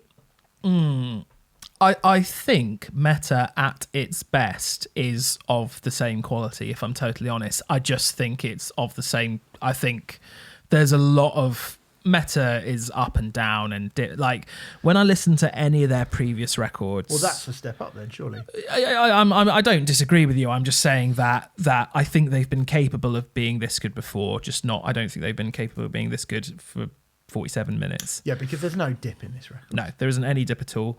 I think like Meta, all of their other records, I find really exhausting to listen to because they're just all over the place. This isn't a passive listen at all. No. And I do feel like a little bit after listening to it, but not in a bad way. Whereas if I'm honest, Meta does make me feel like just exhausted and like I need to go for a lie down. That's the thing with some of these bands, is because it is relentless so often. I felt like Meta was unbelievably relentless, like constant. Yeah. And I think that's what exhausts me about, unless you are just making me go, oh my god, how? Like, even Meshuggah albums are fucking hard work. Yeah, most of them. Yeah. This, again, like you say, this is not a passive listen, but because it changes so much, because of the fluidity, because they'll throw in a kind of a vocal hook here, or because a riff will change, and completely mold the song into something different. It never gets boring. I mean, I think this is as good as... I'm trying to think of another album from that scene that's come out that this is comparable to. I'm kind of like, I don't want to go like it's as good as Obscene, because I think that's a big fucking thing to say, but I think it's certainly as good as the last few, but I think it's at least probably better than the last few couple of Meshuggah albums. Oh, undoubtedly. Yeah. I've not even thought about it up against Obscene, but actually I don't think it's a terrible shout. I don't. It's. I mean, Meshuggah have. Again, I saw Meshuggah at Arctangent, and they were fucking incredible. And don't get me wrong, they are an amazing, amazing band. And if you've never seen them, and you're interested in extreme heavy music, you have to go and see them. But Meshuggah haven't properly excited me since Obscene, probably. When did Obscene come out? 2009? No, 2006. 2000. It's been a long time since Meshuggah. 2006, yeah. And I don't want to be like Meshuggah are just kind of... Meshuggah have a template now. And it's a template that they created. And they always should have command respect. And they don't do quote-unquote bad albums. But this is a band taking the template and moving it on and making it more interesting. I mean, I don't think the Obscene thing is a terrible shout at all. I think it's fucking outrageous, this record. Okay. It really is. I mean, I know, again, I think here she comes, Bonjour. What does Bonjour think of it? How does she react when you put it on? Well, when I put metal, she quite likes metal, don't you, Boggies? Bongi, look how cute she is. I mean, it's the best metal album of the year, but still, not as cute as Bon Jovi. Get off my notes, you fucking twat. Don't fucking talk to my cat like that. I'll fucking shag your ass. Wow, maybe not. Anyway, yeah, it's proper brilliant, this record. Yeah. Unbelievable. Proper when they released those 2 singles, Dissect Yourself and Spirited something or other, Sprite, something was right. Scattered Sprites. Scattered Sprites. I did think to myself, if the whole album is this good, we are talking about an album of the year contender. And I'm very, very happy to report that the whole album is that good. Yeah, it's going to be up there. And I think, it's not been a glory year in the world of metal. Let's be perfectly honest about it. You got Employed to Serve. I think Venom Prison's really good as well. I think the Rotten Christ album's fucking great.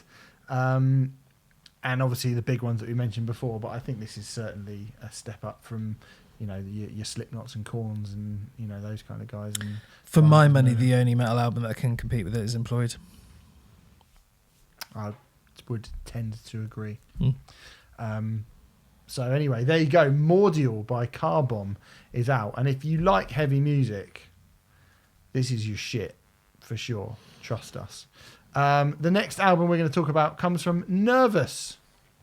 Nervous, of course, are the UK political pop punkers. This is their 3rd album. The follow-up to last year's... Yep. The follow-up to last year's Everything Dies album. Which was excellent, which is an excellent record. A bit more straight ahead. See, I think it was kind of straight ahead punky sounds, 3-minute long bangers. I'd just say alt punk. All right, fine. I don't know about pop punk. They have a very melodic element to them, but there are poppy melodies to it. But when you say pop punk, you think of a specific kind of thing. This is not. We shouldn't. That's why I'm changing it. We're taking pop punk back. Okay. If fucking Green Day and Alkaline Trio and bands like that are pop punk, this is pop punk. Right. And they should fucking own it, because so many, you've let rock, you're not letting all them bloody rock sound, you can't let rock sound just have pop punk. Go, no, we've got it now, we've ruined it, and fuck you, we're taking it. No, there's allowed to be good ones. Okay. I thought it was excellent. It's a bit more straight ahead, the last one. Permanent Rainbow, I just fucking think that album is brilliant. Permanent Rainbow is one of the best debut albums of the last 10 years. It's fucking amazing. It's really, really wicked. And M is just a brilliant songwriter. She's a machine as well. She writes the amount of material that, because obviously she's like a full-time member of Milk Teeth now. Yeah. And Busy Bee. Busy Bee. Yeah. Busy BM. One more team, of course. For those who listen to the... One big team, sorry. One big team. One more team. I do apologise then. For those who listen to the Christmas special. And for my money, just to talk... we don't often talk about people's personalities and stuff. For my money, Em is one of just the nicest... I think she's fucking lovely. Yeah, she's great. She's a fucking lovely person. Yeah. Really genuinely friendly and funny. And Very genuine, yeah. And the only reason I bring this up is because I know her online persona is somewhat different to that. So if you follow Nervous online, you probably know what I'm talking about. If you don't, then fucking don't worry about it. But her on... Go on. Somewhat confrontational. Slightly confrontational, yeah. And that's fine. She's obviously got a very strong belief system. And I think that's, again, to go back to what we were talking about Slow Tie earlier, I think that's really good. I don't necessarily always agree with every single thing that she says on Twitter. But I like her as a person, and that's fine. There's some things that she writes about on this record that I don't agree with. Go on. Then I think she's dive perfect. Into that then. What exactly would that be? It's funny, someone private messaged me about this after seeing them at 2000 Trees, and there's a song called They Don't. Oh God, I knew this was gonna be the one. I knew it. I knew you'd pick this one. I did, honestly. I was like, I bet Renfrey doesn't approve of this. Go on. Ooh.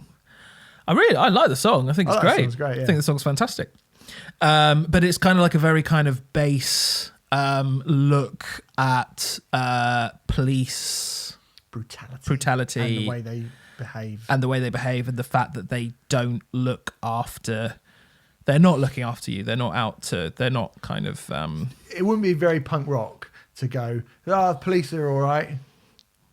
No, Who wants to hear that fucking song? No, sure.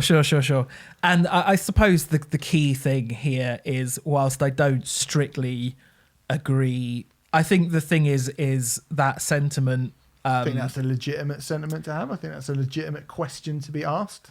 I definitely think it's a legitimate question to be asked, especially with the amount of footage that we've seen of shitty police brutality stuff. So I think it puts sentence. what. Right. Let me finish my sentence. Okay. I think it pervades a kind of attitude that all police are scum, which I think is childish and ridiculous. I don't. I think that's fine. I think if you're a punk band and you're writing a song, you don't want to write. No punk band wants to write a song going, the police can be bad, but not all of them are bad. Like some of them are actually right. That's not a bloody no. punk Of song. course not. You want fuck the police, don't you?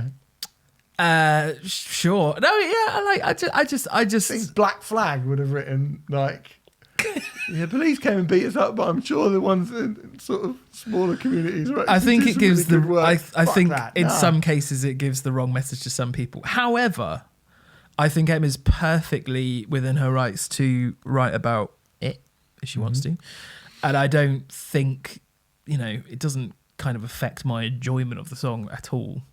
Yeah, I wish more people would be all right with stuff like that. Yeah. I mean, I I think it is. Yeah, it's not something that I would strictly 100% agree with her on all the time. And to be honest with you, I mean, actually, if I sat down and had a conversation with her about it, I'm sure she probably would be like, well, not all policemen are cunts.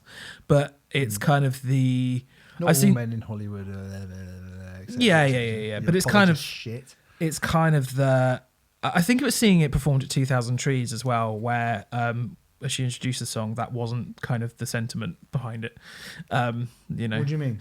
I don't want to misquote her or anyone involved really, but there was this kind of feeling of all police are scum, and but this was a song that I think it was brand new when they played it at 2000 Trees, and they wanted everyone to. The chorus is very sing along and very easy to pick up. Mm-hmm.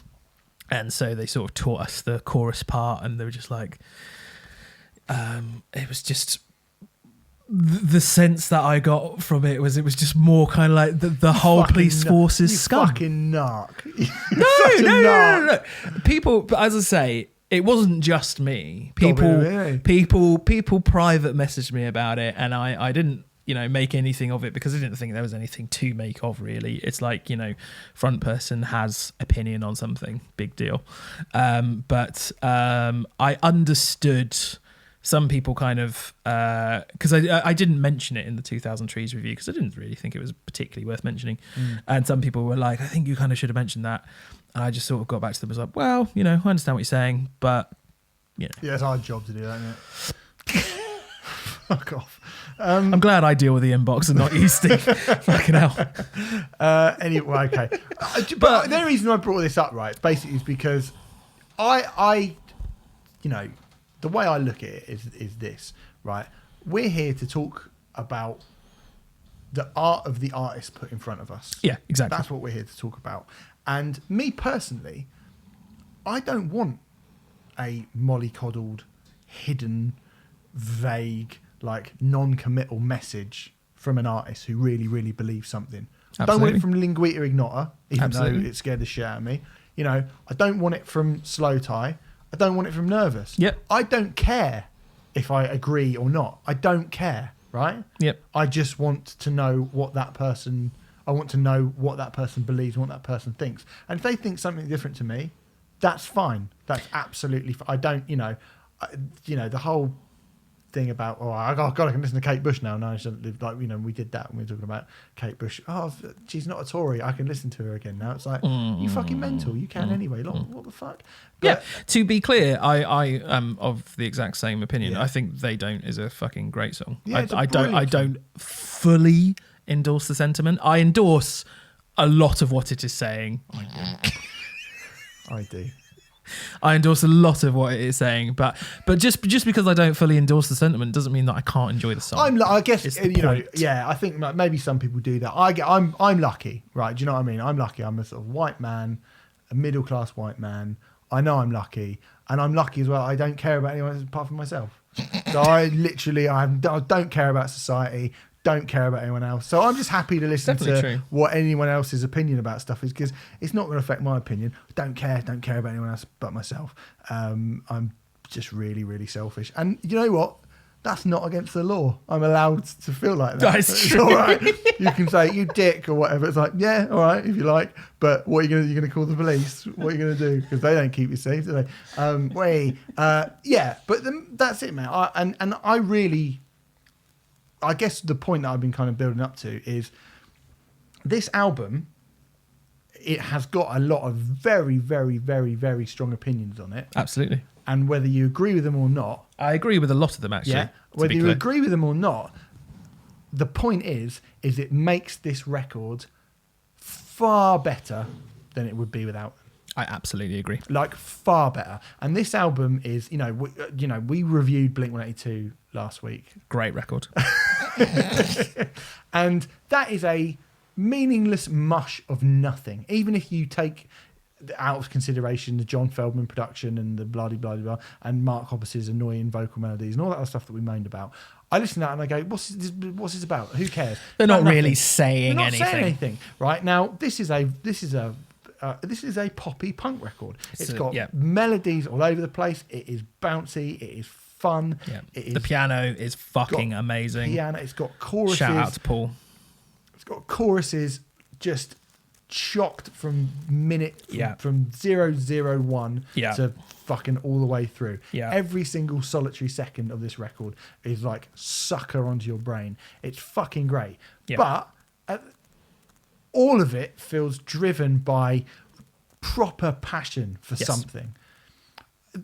This, right, I have come out that this is a fucking masterclass in writing this type of stuff. I agree. An absolute masterclass in writing this sort of stuff. Yeah. I love Permanent Rainbow. I think it's amazing. It's really heartfelt and brilliant. I thought the last one was great as well. Had some really good songs in it. But this is a completely different thing.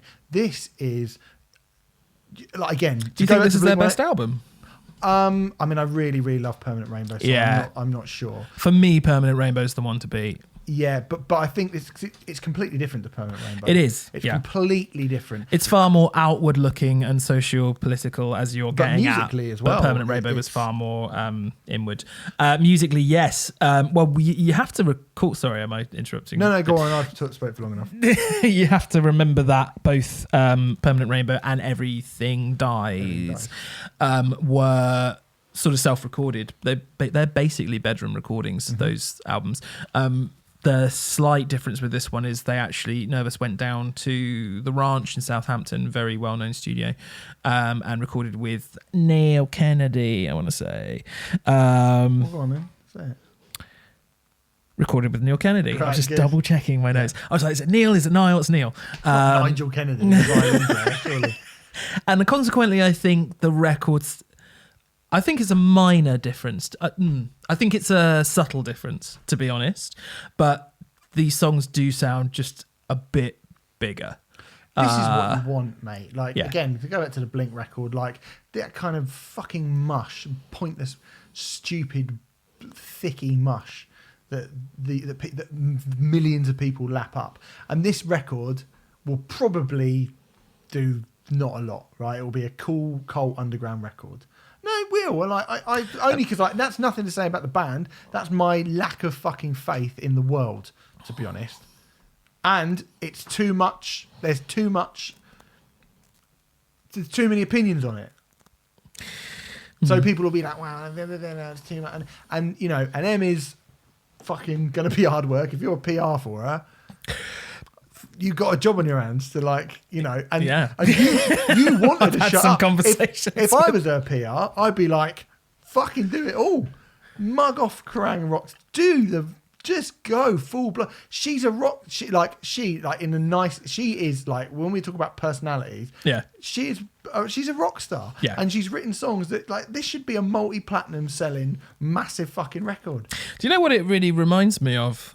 Maybe not even in style so much, but maybe in that sense of the songs sound really carefree and happy and melodic and sing along, and yet the stuff that is being sung about is actually quite dark in a lot of senses. Pup?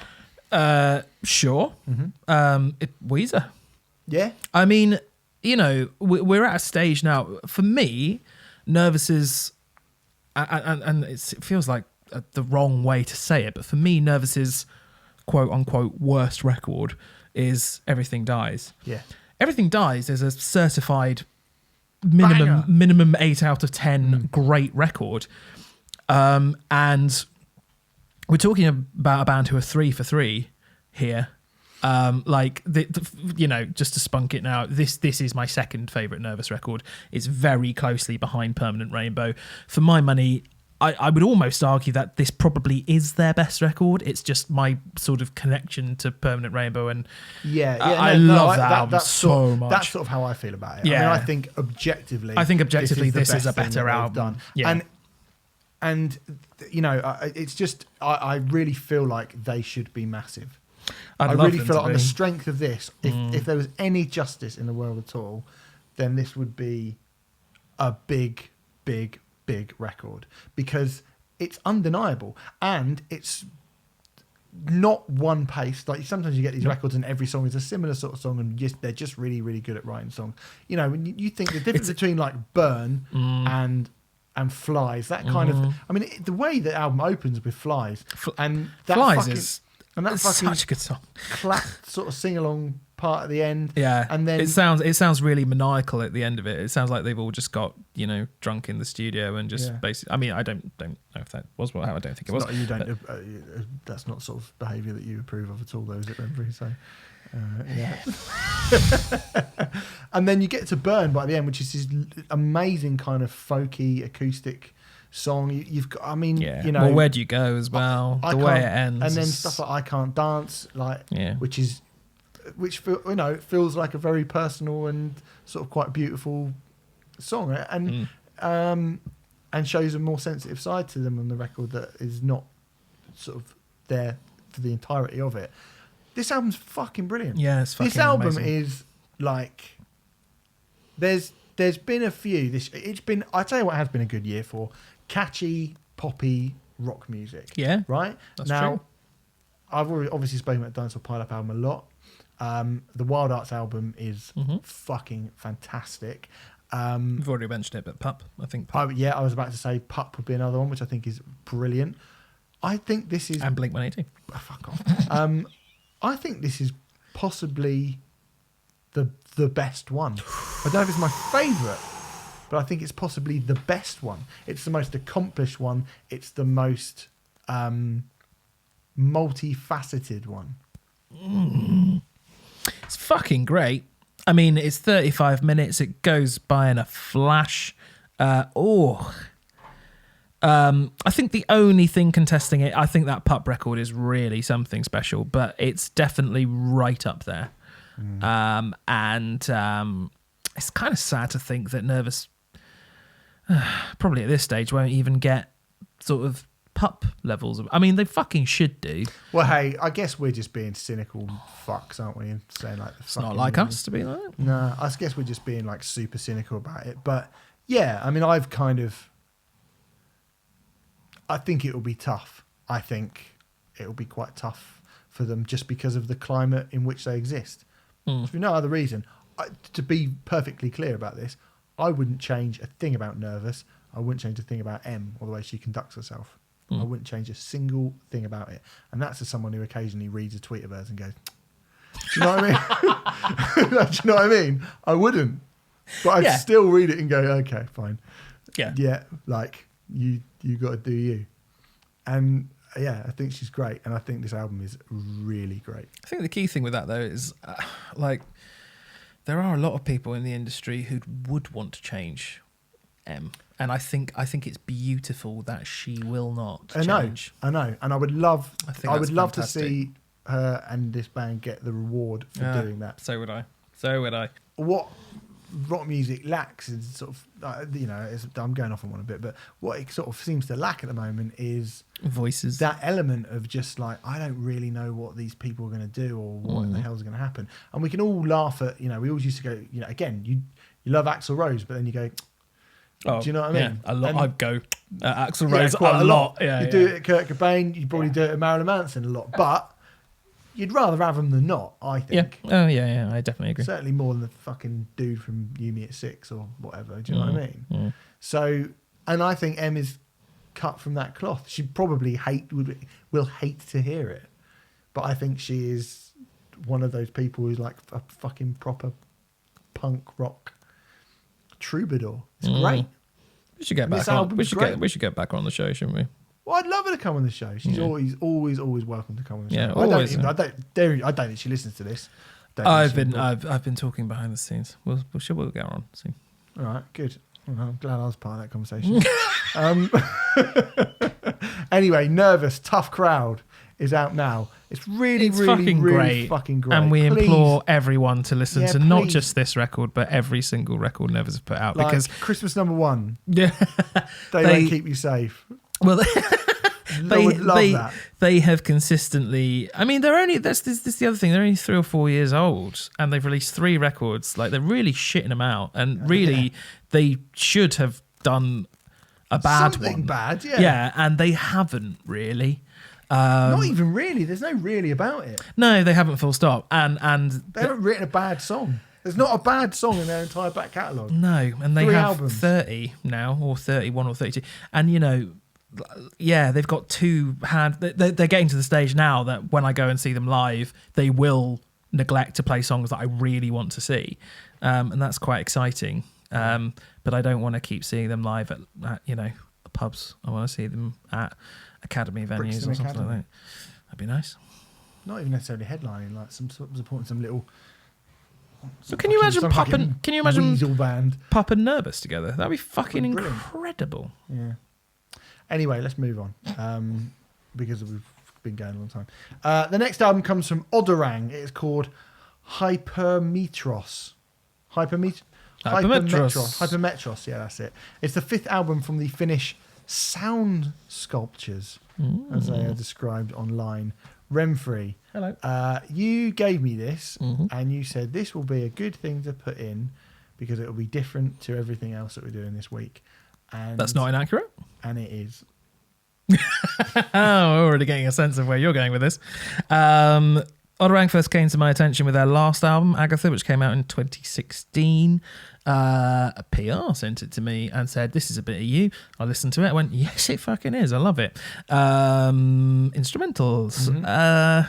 I'm a bit reluctant to call them post-rock because I actually think it's more of an interesting sort of jazz, neoclassical jazz post-rock hybrid. They are actually on a jazz label called Edition. Although even jazz, there are undoubtedly elements of jazz, but you wouldn't just call them a jazz band, would you? No. Just sounds like a Hovis advert to me. Sounds like that's nice. Sounds like Last of Summer Wine. I think I was particularly impressed with them with Agatha and their previous record as well in Cinema because something that we talk about with instrumental bands on this show is how difficult it is for them to stand out and for you to listen to an instrumental band and go, oh, well, that's Odorang, or that's Mogwai, or that's Sigaros, or whatever. But I think Odorang do manage to do that because of their hybrid mix of guitar, bass, drums, synths, cello, and trombone. It's quite a different, unusual mix. Those are the 6 primary instruments in what's going on here. Yeah. Do you agree that they sound different? Yeah. Ooh. Yeah. Reluctant agreement. Well, they sound different to. I'll be honest. They sound different to the sort of thing that I want to listen to. If I'm being perfectly frank about it. Oh dear. I don't really like this Renfrew, and it's not Not at all. It's not even that I don't like it, because I can appreciate. No, it is. No, that's exactly what it is. It is that I don't like it. I can appreciate what this is. It's not odd. Like when I say it's odd, like when we talk about the Onda, when you brought that, the Jambanai. Jambanai. When you brought that in, I mean that is odd, but it's very, very exciting. I didn't get any kind of level of excitement from this. I wasn't interested in it after about kind of 4 or 5 songs. I could see that, what they're doing is a fairly unusual, unique thing to be doing. But for me, I couldn't get, there was, I spoke earlier about not being able to get my teeth into the 65 Days of Static album. Even more so on this. Like, even though I feel like there probably is more to get your teeth into in a lot of ways, in terms of stuff that jumps out at you. Because nothing jumps out at you on the 65 Days of Static album. No. You have to go in and find it yourself. Yeah. Whereas there are parts on this that do jump out at you. But I struggled with it. Okay. I do listen to much more since I've been doing this particularly, and since I think having found instrumental music that I genuinely like, since we've been, in the last sort of 18 months or whatever, a lot of it, where it was a kind of, that I was very particular about the type of instrumental stuff that I would listen to. I found myself finding exactly what bits I like and what bits I don't like. And this, for me, does lean a little bit far too much towards sort of folk, not folksy, but sort of floatier, just odder, just bored. Like, it's a bit. I was a bit bored by it. Well, this is far more, I mean, you calling 65 Days an ambient record, I thought was, this is an ambient record. Ambience is definitely part of it. I mean, you could compare it to the likes of Sigur Rós, Olafur Arnalds, who... Yeah, the Olafur Arnalds album I like. Yeah, I still think is probably the best thing that's come out in this field since we've been a band. Since we've been a band. That'll be an interesting one. We'd be a great band. I also think it sounds a lot like Boards of Canada, who you do talk about quite a bit. I like Boards of Canada. Which is maybe why I've had more hopes that you might. Yeah, I mean, Boards of Canada. I don't really think it sounds like Boards of Canada. Do you not? Okay, I thought there was a bit of Boards of Canada in it. I can see why you would say that, but I think that there's Boards of Canada break shit down a lot more than these guys do. They hit you kind of a bit hard, not even harder, but they hit you in more from more. They hit you from more angles. I think Boards of Canada, but then they are very ambient. Yeah, like at their not everything they've done, but a lot of stuff that they've done is incredibly ambient. I will say this much. I personally think Odorang are a great band and really unusual. They have 5 records and I've only heard 3 of them. This is my least favourite of the Odorang records I've heard. And I think the reason for that is because the palette that they're taking, I put it on. I was quite excited about listening to this because I really loved their last record, Agatha. I thought it was fucking great, and I would recommend anyone check out Agatha or In Cinema. Both those records are brilliant, really expansive, really cinematic, and have far more kind of peaks and troughs in terms of dynamics, in my opinion. And this one felt a little bit more middle ground, not unenjoyable at all, and I have listened to it a fair few times, and certainly it's a lovely record to wake up to. First cup of coffee in the morning, yum yum yum. But I do, and it's still brandy in that coffee, innit? Yep. You see me wake up. No, I haven't. Tell people that. I've never seen you wake up. That makes it seem like A, we've slept in a bed together, and B, I wake up first and sort of leer over you. Do you think anyone thinks we're like the Bert and Ernie kind of thing? Morgan and Street. Going to bed in pajamas, like night, just turning off the light. Yeah, but I mean, I still like this album. I think it is a good album, but I do understand everything you're saying, and that's fair enough. I can't really argue with it. And as I say, it's my least favourite of the Odorang records that I have heard. But I don't think there are things that I think are really interesting about them, just in terms of, as I say, I do think they are kind of uniquely them, which is difficult to achieve, especially with instrumental music. Yeah. I also think they don't fall into that quiet, loud, quiet trap that a lot of these bands do. The manner in which they build is more through adding layers as opposed to volume, which I just think is more interesting than the quiet, loud, quiet thing, as much as I like that. And yeah, I wanted to bring them in because I do think they're a great band. I just think this is my least favourite record of theirs. I still quite like it. Yeah. I still think it's nice, but it's a nice record as opposed to a great record, whereas I thought Agatha was a great record. Okay. Well, I might have listened to that, but yeah. I think we binned off Bodyhound and the number 12 looks like you for this. Well, number 12 would have been very similar to what we're about to do in Car Bomb. Yeah. And Bodyhound is so complex. Although we'll do that. We can try and do those next week. Anyway, that's Odorang. Hypermetros. Looks like I'm going to have to apologise to Steve after the... No.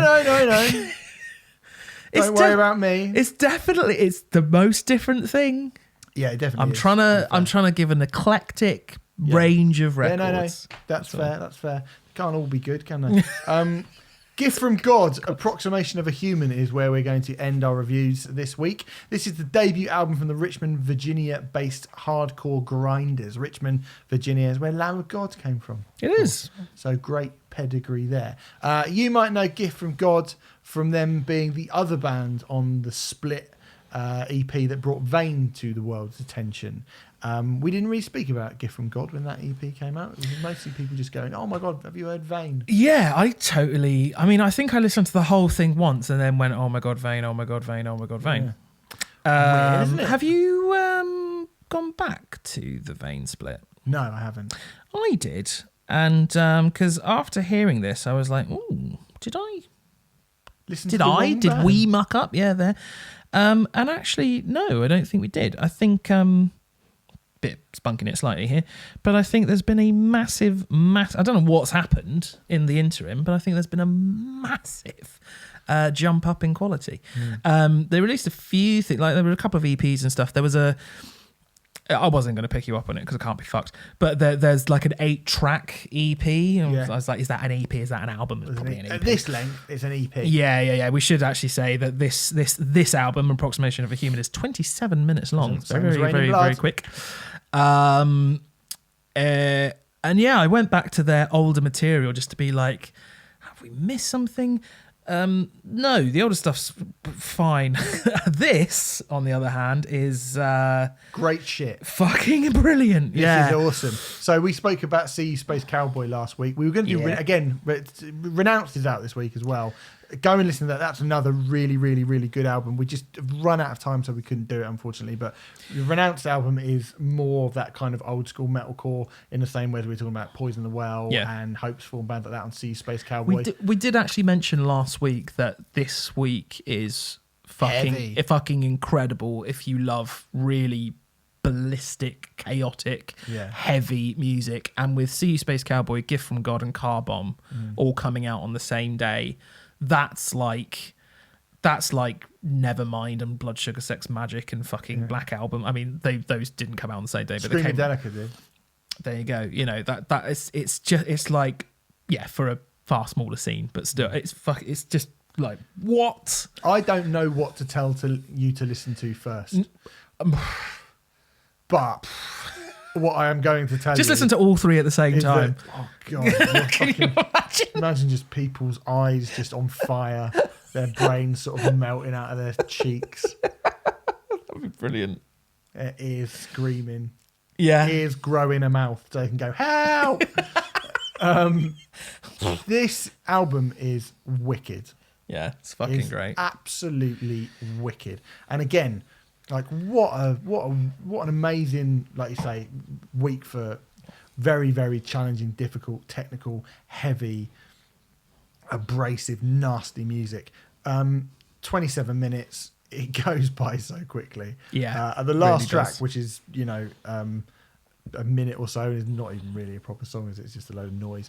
It really does the first track, really. Yeah, so really this is like a 10-track album. But it's called 40,000 Jobs for a Cowboy and Counting, which gives some idea as to, I think, how Gift from God feel about the scene surrounding them. And what they've done is, as rather than taking inspiration from Botch or from Poison the Well or sort of bands we were talking about last week, they've gone full Botch. They've gone full kind of early Converge. It's just a savage record. Yeah, we had this discussion about sort of heaviness in music, and this is totally different type of heaviness. But since that Lingua Ignota record came out, it's kind of been difficult to listen to anything and feel like it's heavy. Yeah, quote unquote traditional heavy bands and be like, well, is this really heavy? I mean, I kind of started getting that feeling back with the Cult of Luna record, but Gift from God just stamped it and went, oh yeah, this is what heavy music does to me. I forgot. It's so, I mean, the first couple of times I heard it, I was just like, it's very difficult to get a grasp on. There's an awful lot of ideas being thrown at the wall with this record, and really a lot of them shouldn't stick, and yet somehow they all manage to stick somehow. It's so chaotic, and so there doesn't seem to be, trying to define this album and put it into sort of genre borders is a thankless task. It's a total waste of time. I guess it's Code Orange-esque in the sense that it's bringing new elements to heavy music that you probably haven't heard before, and things that are unexpected and unusual, and so on and so forth. It's far heavier than Code Orange, isn't it? Well, it's wild. And again, they've gone for that very kind of lo-fi, gruff production. Yeah. I think it's got bits of grindcore in there. Yeah. I think, particularly...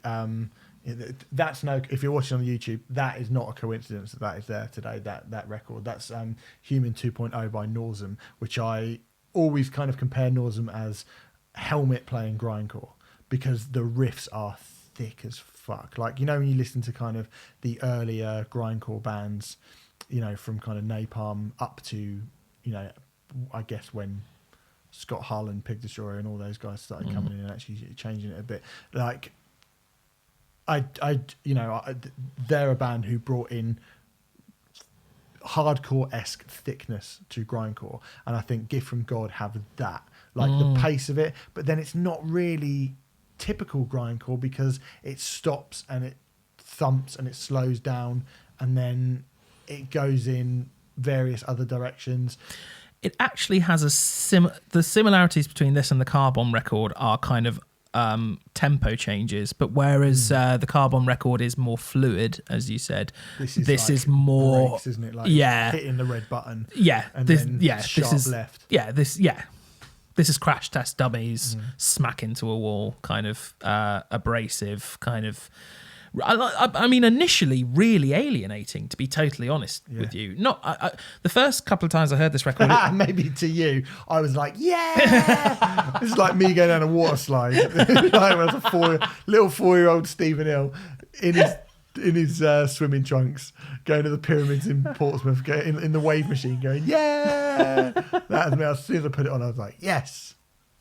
This is the thing that I like. When I say alienating, that probably sounds too harsh in terms of my initial reaction to the record, because my initial reaction really was just like, I don't even. How dare you? No, it was. I was like, this is really impressive, but I have no idea where to even begin to get a hook onto this record.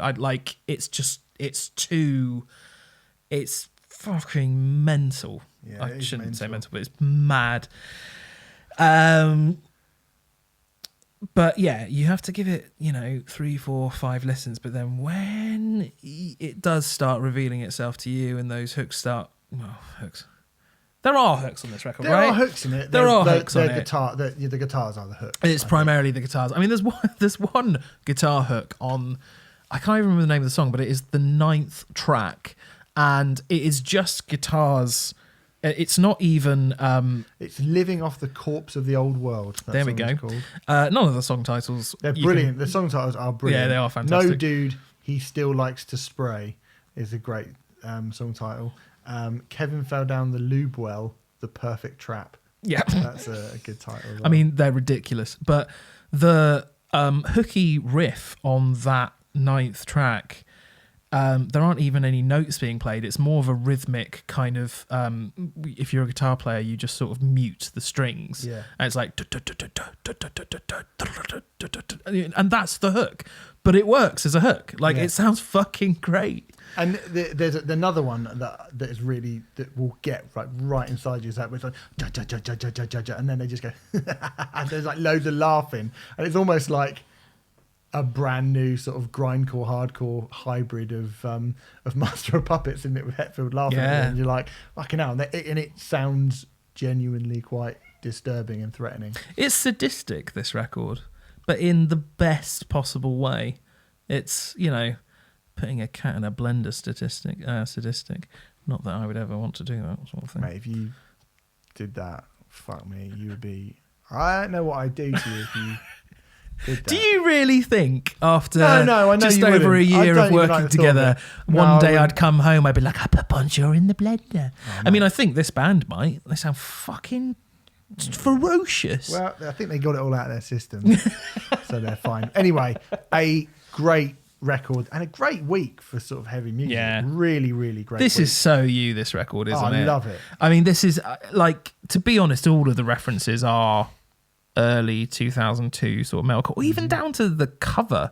It looks like the album cover looks like. Yes, it absolutely does look like something that came out on Trustkill Records in 2002. Yeah, or something like that. But thank fuck for that, because it's much better than the metalcore shit that we have these days. It's coming back, that stuff, isn't it? Yeah. I mean, when people again, I said it last week. I'm going to say it again. People go losing their shit, losing their mind for Knock Loose. And I think that Knock Loose album is good. It is a good record. I agree. Right? It's actually a good record. It's not an amazing record. Mm-hmm. It's a good record, right? But people are going batty for Knock Loose right now. We've had Gift from God, See Space Cowboy, Car Bomb, all coming out with the same week. The number 12 looks like I'm going to say number 12 looks like you as well. Yeah, it is worth all 4 of those albums are better than Knock Loose. And Renounced as well. Yes. I'm not sure how I feel about Renounced yet, but we'll get onto that. I think it's very, very good. Fair play. But that's probably of the same. I think it's of a similar standard to Knock Loose, whereas the others are better. Definitely. So much better. And again, I'm not slagging off Knock Loose. I'm just using the fact that they are the biggest. A bit like Black Midi, where we were like, why them? And I think Knock Loose, I'm a little bit like, why them? They're good, but there are loads of good hardcore bands around. Yes, so am I. I don't mind them. They're very good, but yeah. Yeah, okay. Anyway, there you go. Approximation of a Human by Gift from God is out right now. Let's stick on a bit of Trade Off. Oh, oh dear. Renfrey, last week you gave me the band Me Without You. Mm-hmm. The album is called It's All Crazy, It's All False, All a Dream, It's All Right. This is the band's 4th album. Am I right in saying that? Yes. Released in 2009 through Tooth and Nail Records, a label most people perhaps rather kind of lazily and unfairly associate with the likes of Norma Jean and Under Oath. But they do a lot more than that. Yeah, they do. Label. But I just thought I'd point that out, that's the sort of thing. Because this is not that. Absolutely not. No. Last year, we reviewed their Untitled album. Mm-hmm. It was not self-titled, Untitled. Mm-hmm. And I believe both of us really liked it. It was in my albums of the year. It was, yeah. So I absolutely adored it. And you were under the impression... Yeah, I was under the impression that you thought that they were a band very, very different to... What did you think that I thought? I thought you thought they were a kind of rock sound-esque band in that maybe kind of...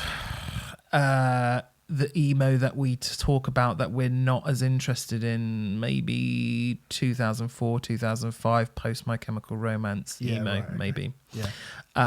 Yeah, maybe. I can't remember now because I have listened to Untitled. I may well have done. And to be honest with you, they likely toured with a lot of those bands because I think at the time there was no one else out there doing what Me Without You do, and to a degree I still think there isn't. This is a very different record from the one that we spoke about last year. I was about to say, just like 65 Days of Static, every single record they do is totally different. And yeah, this is far more. This is their Neutral Milk Hotel record. Well, I was going to say, one of the main things when you read up about this record, the first thing I saw was Bob Dylan and Neutral Milk Hotel influences, and that seems to be all over the place when you read up about this record. Yeah. Very different. A lot of accordion, a lot of banjo, a lot of violin. Yeah. Almost more kind of Hold Steady-esque than the last Untitled record.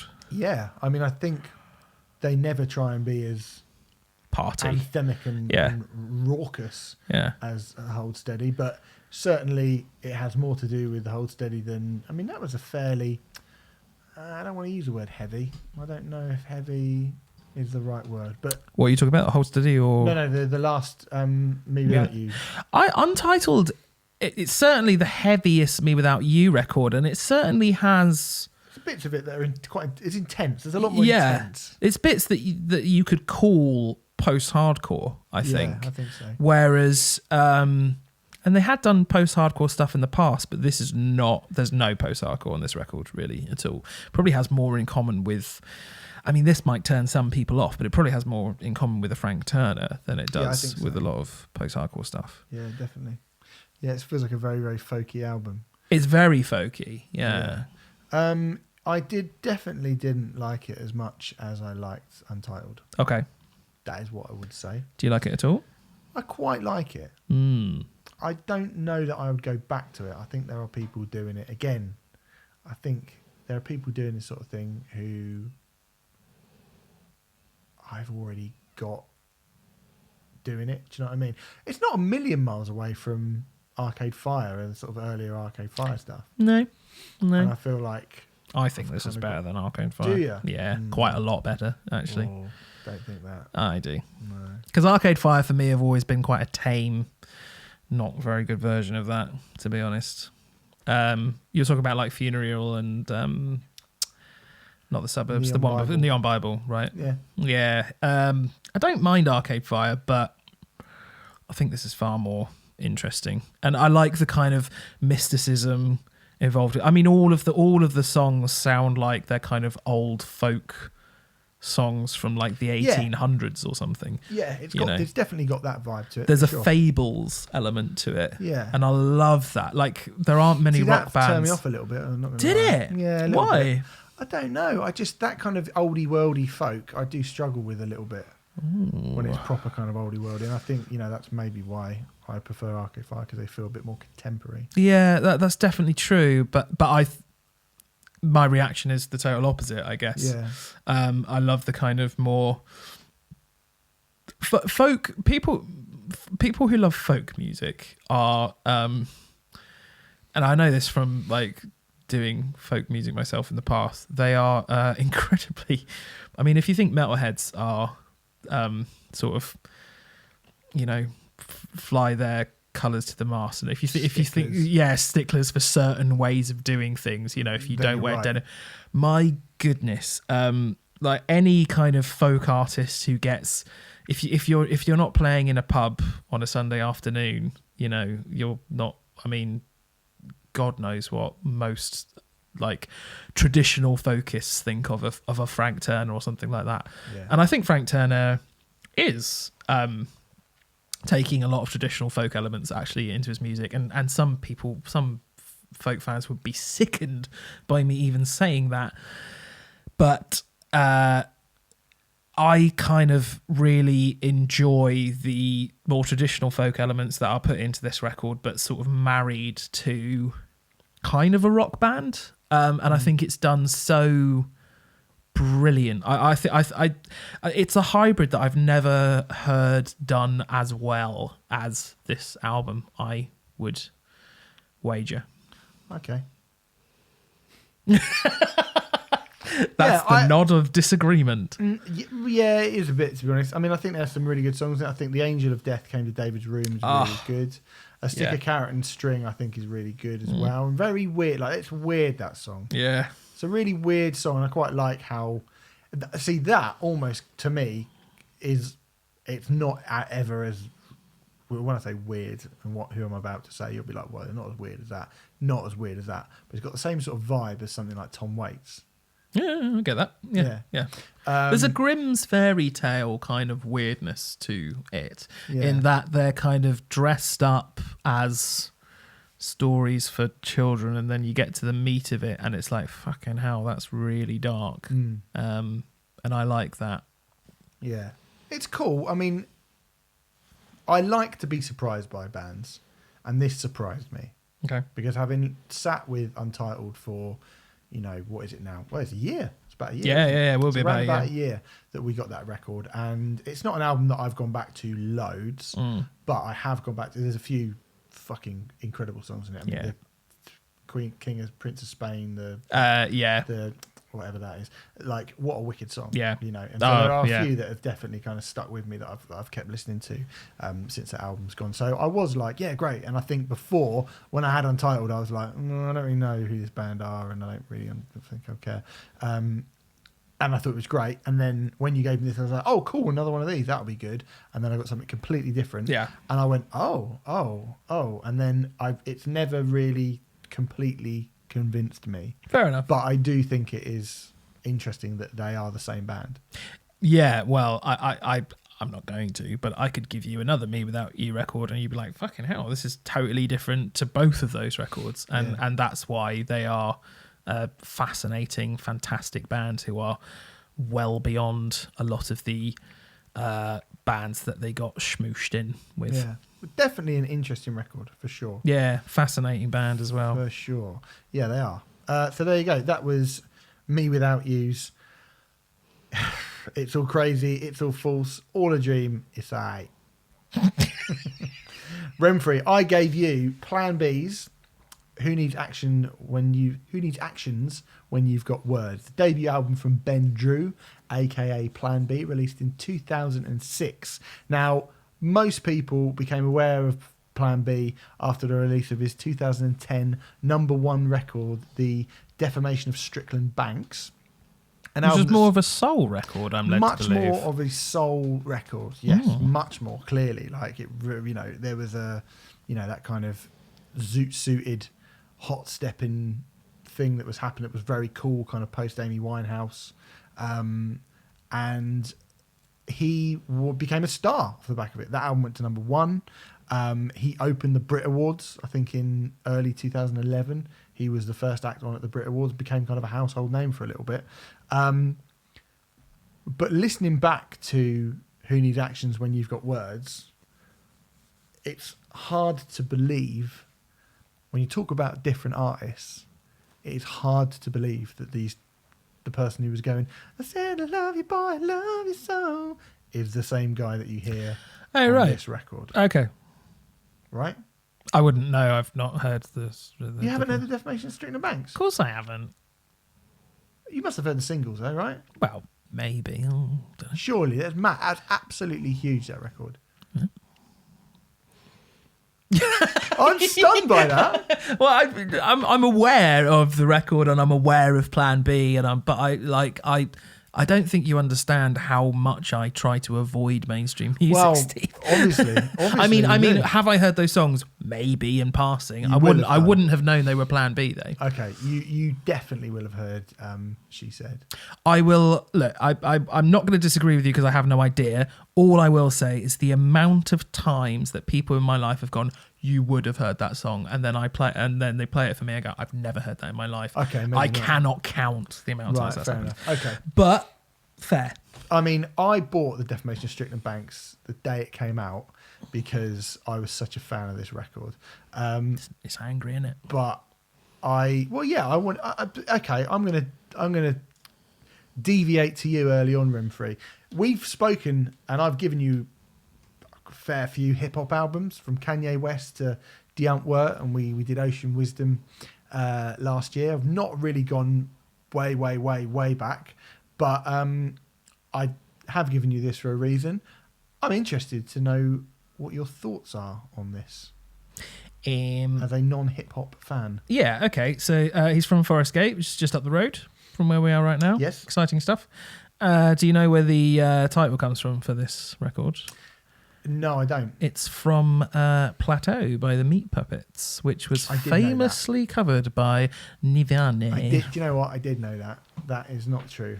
You said it and I've just remembered. I mean, what I just said is true, but the fact that you didn't recall it is not true. That tickled you.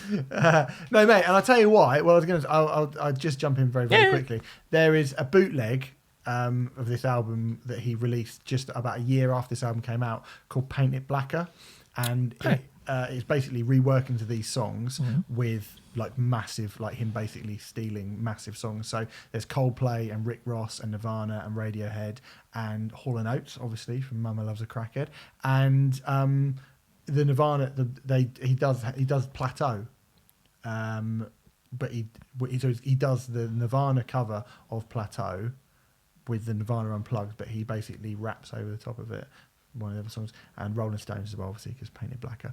And that, if you can get hold of that, I think it's on YouTube. If you like this record, you should definitely go and listen to the Paint It Blacker bootleg. It is fucking ace. It's one of the best reworkings of a existing album that I think there is. Well, I won't be listening to that. He's got away with words, hasn't he? Old Benjamin, whatever is Benjamin. Ben Drew. Benny Drew. He's very on the nose. He's, I suppose he's kind of mocking inner city lifestyles and thuggish behaviour, would you say? By kind of not reenacting it, but taking a first person narrative as those people. There's a lot of kind of the first couple of songs. Is it Kids? Yeah, where he's talking about pop an AK and spray. Sure. That's the mentality of kids today. That's right. I mean, that's not even. There's far worse lyrics than that. Go to the horrible. There's some really horrible stuff, and I think you'd have to be quite dumb to not realize that it is kind of it's not satire, it's holding up a mirror, isn't it? It's holding up a mirror and going, look, this is what's happening today. And quite sadly, a lot of it sort of still is. Yes, I think it's incredibly pertinent records. I think it still is, yeah, which is a shame and quite sad. I think, and I do understand, I do get it. I do understand that this is not a 50 Cent. When 50 Cent does shit like that, he's doing that kind of posy, I am the best, here's my bitches, here's my bling, here's my cars, and he genuinely means it and sees it as some sort of status symbol kind of thing, whereas Plan B is effectively mocking that lifestyle, really, and saying, look what you're fucking doing to yourselves. Well, particularly from a kind of a UK perspective. I mean, in 2006 as well, was UK hitting Dizzy Rascal had broken at that point, but really, you know, what was the big? There was a this is a big underground scene was developing at this point, and Plan B really became a breakout, like one of the early breakout stars of UK hip hop, kind of ever, I would say. People who with more knowledge would be able to kind of remind me of other people, but for me, I do remember them being an NME front cover when this album came out of him just drenched in blood. Looked so metal. He looked like, you know, Gorgoroth or something. And it had like wow, the title on his face. I've seen that cover. Yeah, I know what you mean. His hands and stuff. And it was a sort of shocking, striking image. But yeah, sorry, go on. Okay. I cut you off. Yeah. I kind of admire the bluntness of a lot of this. I think there are a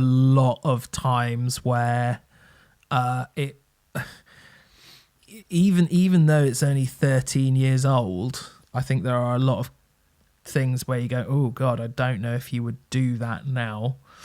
I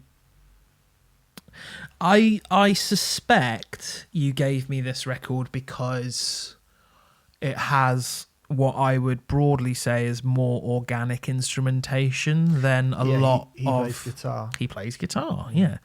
And it has more organic instrumentation than a lot of other hip-hop records, and that is something which I respond to far better than, you know, when it's more sort of processed or digital or whatever. The emphasis is still on storytelling and words and lyrics, though, because even though there are acoustic passages and so on and so forth, you know, quite a few of them actually on this record, generally it's kind of like a riff or a lick or whatever that is played for 4 bars and then just looped. And I guess this all just sort of comes down to how people listen to music and what they want to get out of it. And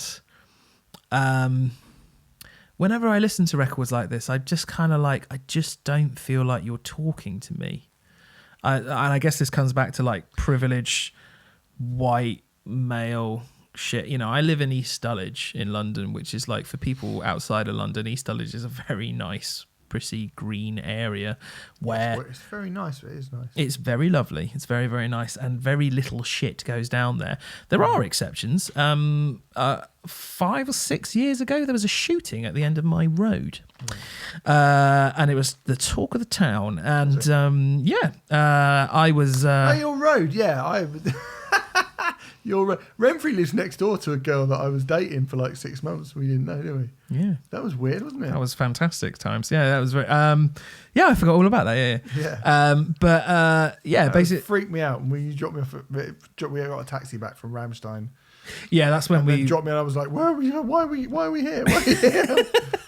I fucking ran, man. Yeah, and so not to give away sort of... I didn't shoot anyone, though. Not to give away where I live or anything like that, but I live at number 14 on the road that I live on, and this shooting happened like around where number 1 would have been, because there's a graveyard at the end of my road, goth as fuck, and some business had spilled over from Peckham, I imagine.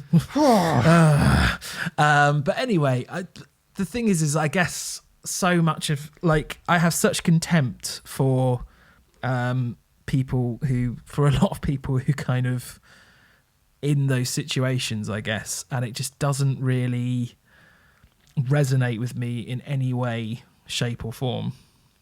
And so I guess if I want like something poetic or something that is going to speak to me, I'm more likely to go to like Bukowski than I am to go to music, you know? Mm-hmm. And it's just kind of like what I think my lack of interest in 99% of hip hop just comes down to what it is trying to do does not interest me in the slightest. Like, there are other sources that I go to get that, which I think are far more interesting and talking about far more interesting things.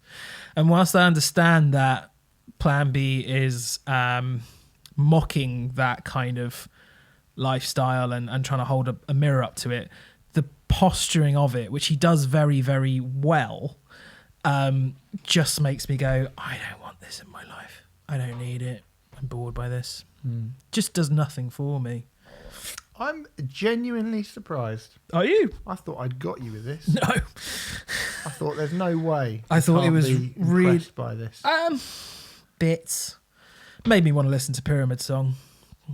So Pyramid. Well, that's on the Painted Blacker bootleg. Oh, it's not on the original album. I hope I listened to the right version. No, you would have done, because he tried to use a bit from it, so he was allowed to use a little bit from it. Yeah. But it's full just the Pyramid Song. Oh right, okay. On the Painted Black, because obviously he couldn't get the rights to fucking Paint It Black and Pyramid Song and Plateau and hence why it's a bootleg. Yeah. So, and all the others that are on there, there's fucking loads, like God Put a Smile Upon Your Face by Coldplay and all this sort of stuff. But that bootleg's wicked. And if you are like, oh, you know, it's the instrumentation, well, these are incredible songs with him just kind of changing the song completely to fit around those. But it just makes me want to listen to the original songs without some guy kind of posturing about. Well, you say that. I mean, you haven't heard it, so you know. Well, that's true, but you know, listening to that song that does use a bit of Pyramid Song did just make me want to listen to Pyramid Song. Right. Okay. And that is what happens 99% of the time where artists I don't like sample an artist that I like. And people kind of go, oh, you will like this as a result of that because they sampled this thing that you like. It's like, no, it just makes me want to listen to the thing that I like. It doesn't make me go, oh, brilliant, I like it now. Because it's like the only bit of this entire song that I like is the thing that you nicked. Like, it's just like, well, what's the point? Like, I'd rather just listen to the original version. Well, I think the point in this case is that Benjo Plan B is a very, very, very intelligent dude. He is an incredibly accomplished lyricist and performer and rapper. I mean, if you do go and listen to the Defamation Strickland Banks, which I think you would probably prefer, to be fair, again, that turned him in. It was a weird thing because I actually saw him on the Strickland Banks tour, and he basically dropped out most of this stuff, which I was gutted about. But I do like that record because I feel like a lot of people heard that record first and went, oh, he's like a kind of male Amy Winehouse. And then heard this and went, what the fuck? Whereas the people who liked this from before was like, oh, he's totally sold out and turned into like, he's gone full pop. It's gone full pop. Whereas I actually like both those records, but I certainly do think this, for full disclosure, it's between this and the Marshall Mathers LP for my favourite hip-hop album of the millennium.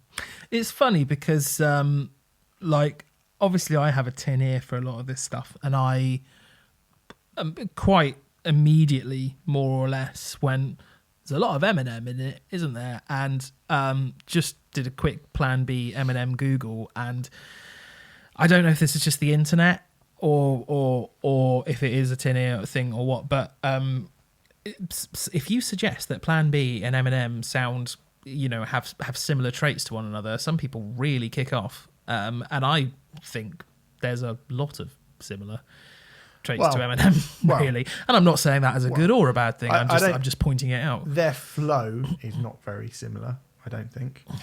No.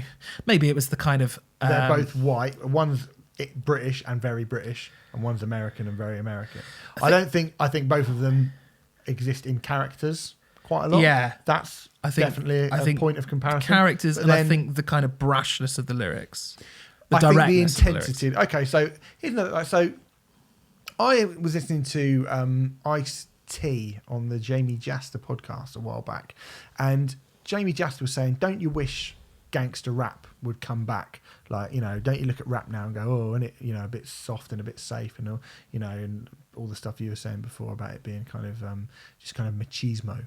And he was like, well, the problem is Eminem said everything that gangster rap ever tried or could or would or wanted to say. He's like, he was so intense with the shit that he was talking about, murdering people, killing people, like destroying people, all the shit that he was talking about, all the incredibly, unbelievably, outlandishly offensive things that Eminem said and did, basically meant, this is Ice-T's opinion, not mine, that it was like, well, you can't go any further than that. You can only come back. And he was like, and his argument was like, that's why I think rap has kind of developed into something else. Now, I sort of felt that a little bit when I was listening to Eminem. And I remember, the Marshall Mathers LP, shocking in places, absolutely shocking. And then really, sort of when I did listen to hip-hop, I was more listening to Jurassic 5, Dilated Peoples, more of the kind of posy, sort of funk-influenced street corner, kind of street corner, street rap, if that's what it's called, but I don't think it is. But like what you imagine that kind of like, you look at the front cover of a Jurassic 5 album, Jurassic 5 album, and they're out, in the sun, playing basketball, and everyone looks like they're having a lovely time, right? And I got into. I've seen Jurassic 5 live. Yeah, and I actually really enjoyed it. Excellent band, and so. you know, that is, I was like, I got more into that. Hearing this, I was like, oh shit, somebody is actually more intense. Somebody's actually doing something which is even more shocking. I mean, we spoke about Kids. Mama Loves a Crackhead is shocking. Charmaine is fucking shocking. Charmaine has a very interesting ending. Yeah, which we won't spoil. Which even now is kind of like, wow, fuck. Yeah. I Don't Hate You is pretty shocking. But the one for me where I listen to and I just go, that is unbelievable, incredible, is Sick to Death. Like the second track on here, which is just an acoustic guitar and him rapping and him basically talking about the power of music. And it's such a weird, like meta idea of, I'm going to write a song about the fact that people think songs can affect the behavior of other people, that they can seep into and affect, and that it's mad that the media blame music on these things that happen. And I'm going to write a song that kind of says, the media blame people for these things happening, but I have the power to make that happen as well. Like, it's really, really clever. It's brilliantly done. It's incredibly precise and very graphic with what it talks about. But I just remember hearing that and being like, wow, like this guy it felt so dangerous to me. I was listening to metal and, and punk and stuff, and I was like, there's nothing as dangerous as that guy. And it would be interesting to see if he'd have carried on down this route, how big he could get, how much further. I mean, he ended up being a massive star. Yeah, I can't imagine. I mean, he with this album, there's no way he would have got big in America just because the amount of times he says the C word, which is just such a massive no-no in America. Yeah, I know that, mate. I think, maybe this just goes towards that song did absolutely nothing for me. And I think maybe this just shows sort of the manner in which I listen to music. I was just massively distracted by the fact that the acoustic guitar part backing it is just 2 chords. I'm like, that's really boring. And that just shows how I listen to music. I get distracted by the music part and going, why is he doing that? That's fucking boring. And the reason that it's boring is because he wants to give the emphasis onto the lyrics and what he's saying. But that just sort of, again, I'm so distracted by the dullness of the instrumentation going on behind it. I think the tone's lovely in that song, and it really creates a great template for the story that goes on around it. I think the story is very, very, very clever. I've never really heard anyone before or since do that in a song. It's amazing, I think. But again, I think this comes down to, you were saying I would go and read Bukowski, or I would go and find something else to sort of mentally stimulate me from people's opinions. This again, if there's a theme this week, to me it is, I'm intrigued and interested and captivated by the passion, whatever passion it is, whatever it is that you feel you need to say. That is enough for me. I honestly, some of this is fucking hard work. Some of this is horrible. Some of the shit the actual, just the language, and you're right. I don't believe that Ben Drew, Plan B, is speaking as himself in a lot of this. I think there are points where he is, to be honest. I think Mama Loves a Crackhead, I think he's gone on record as saying that, that is very much taken from my personal perspective. But I don't think, but a lot of it is horrible, and it's hard, and it's harsh language to hear, and it's not nice, but those things are real, and those are the things that he's probably seen and observed and has experienced. And I don't doubt that, to be clear. And I think, the way that he kind of steps inside that to deconstruct it is fascinating. And again, I think if somebody is doing something with that level of commitment, whatever it is, whether you're saying, I love Jeremy Corbyn, I love you, don't cut down the rainforest, I hate Muslims, do you know what I mean? I support Donald Trump, I am non-binary, whatever it is. As a music lover, I will listen and try to understand why they're doing that, and that to me is far more exciting and far more interesting and a far better way to spend my time than it is to just try and silence people and put people down and just try and shut people down. That's how I feel personally, and this record is a great example of that. It's probably slightly, or maybe my joint favorite hip hop album of this millennium, and I still find it incredibly spiteful and nasty and hard and horrible and gross at a lot of points, but I still think there is something brilliant about it. In the same way as, again, this almost is. It's comparable to the Linguita Ignota album in that it is an album that can often make your skin crawl and can make you feel very, very uncomfortable inside your own skin. Yeah, but I disagree with that because Kristen from Lingua Ignota is the victim of that, and because Plan B is adopting a character, it feels like he's some of this stuff may well have happened to him, but it feels like he's adopting a narrative point of view. I don't think that makes it any less impactful. It does for me. It does for you. It definitely doesn't for me. You've already said on Sick to Death you spent more time listening to the guitar part and to distract you away from the. So if there are things that if there's a kind of block to stop you from actually getting right inside it, then. I think that's it, and it's interesting because you said as a music fan, I think the problem with there's a lot of people who are going to react not well to this, but the thing is what I look for in music I don't get out of hip hop, and so I kind of compare hip hop because it's all about the lyrics predominantly. I compare hip hop more to poetry than I do to other forms of music, because I don't, in many, many, many ways, because it doesn't satisfy the things that I look for when I go to put on an album or a song or whatever, I almost don't see it as music. I see it more as poetry rather than the form of music.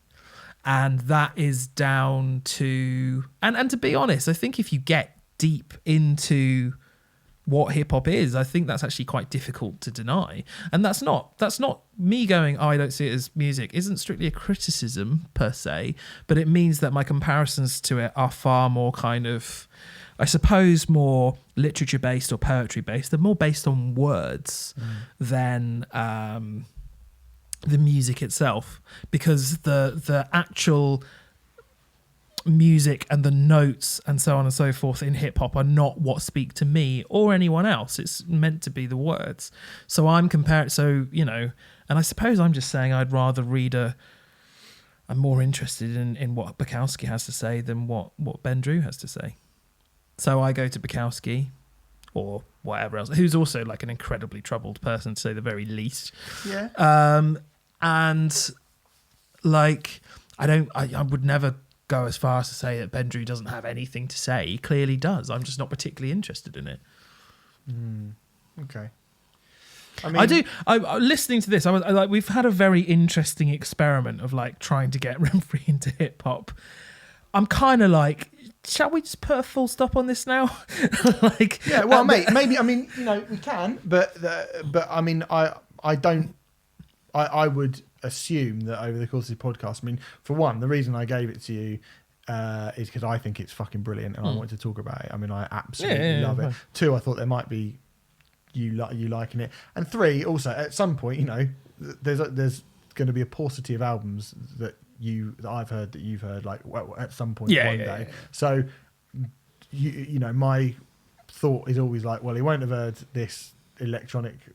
This dance album from 1988, and you won't have heard this hip hop album from 2007 either. So you're probably going to get some more, but we don't have to go into them as much as it. To be honest, I've given you the nuttiest one, and I've given you and we've done the newest one. So nuttiest is Kanye. No. I think we've done. So we've done the most kind of acclaimed one. We've done the most lunatic one, which is Die Antwoord, and we've now done, for my money, just the straight ahead best one.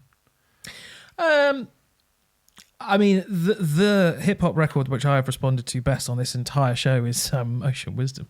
Yeah, which is the newest. He's got a new album coming out in a couple of weeks, so we'll review that. Yeah.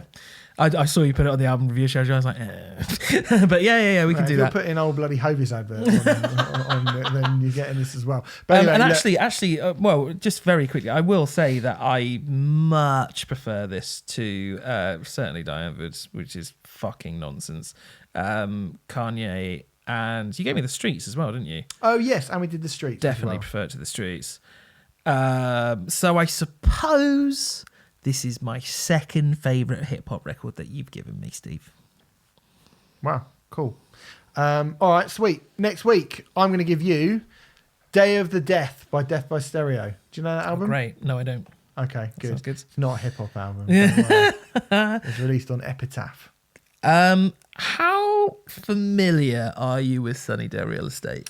Quite familiar. As in, Beyond Diary. Have you heard How It Feels to Be Something On?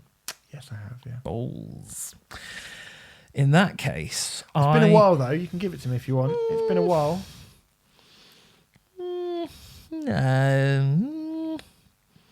Oh, fuck it. I want to talk about it. Yeah, let's talk about Sunny Day Real Estate. It's probably been 10 years, at least, I would say, since I last listened to that record. Sunny Day Real Estate's third album from 1998, How It Feels to Be Something On, and the album that they came back to when Jeremy Einik, I think, had discovered Jesus. Mental. Anyway, so Sunny Day Real Estate and Death by Stereo. It's going to be a punky old trade-off. That'll be good. It's going to be a late 90s punky old trade-off. Oh, yeah. Familiar territory for the two of us. Next week, going to be talking about the Menzingers. Oh, why to just be punk next week, won't it? All punk. I'll find some Hovis. Ancient Wisdom, Bodyhound, Vultures, Renounced, all in the mix. But you'll have to wait and see to see who we review next week. It'll definitely be the Menzingers, won't it? Fuck yeah. Yeah, for sure. All right, cool. We will be back next week with those. And thanks very much for listening. Remember to go to musicism.net to get all your courses sorted, you dirty get. And unnecessary? No, totally unnecessary. And we'll see you next week.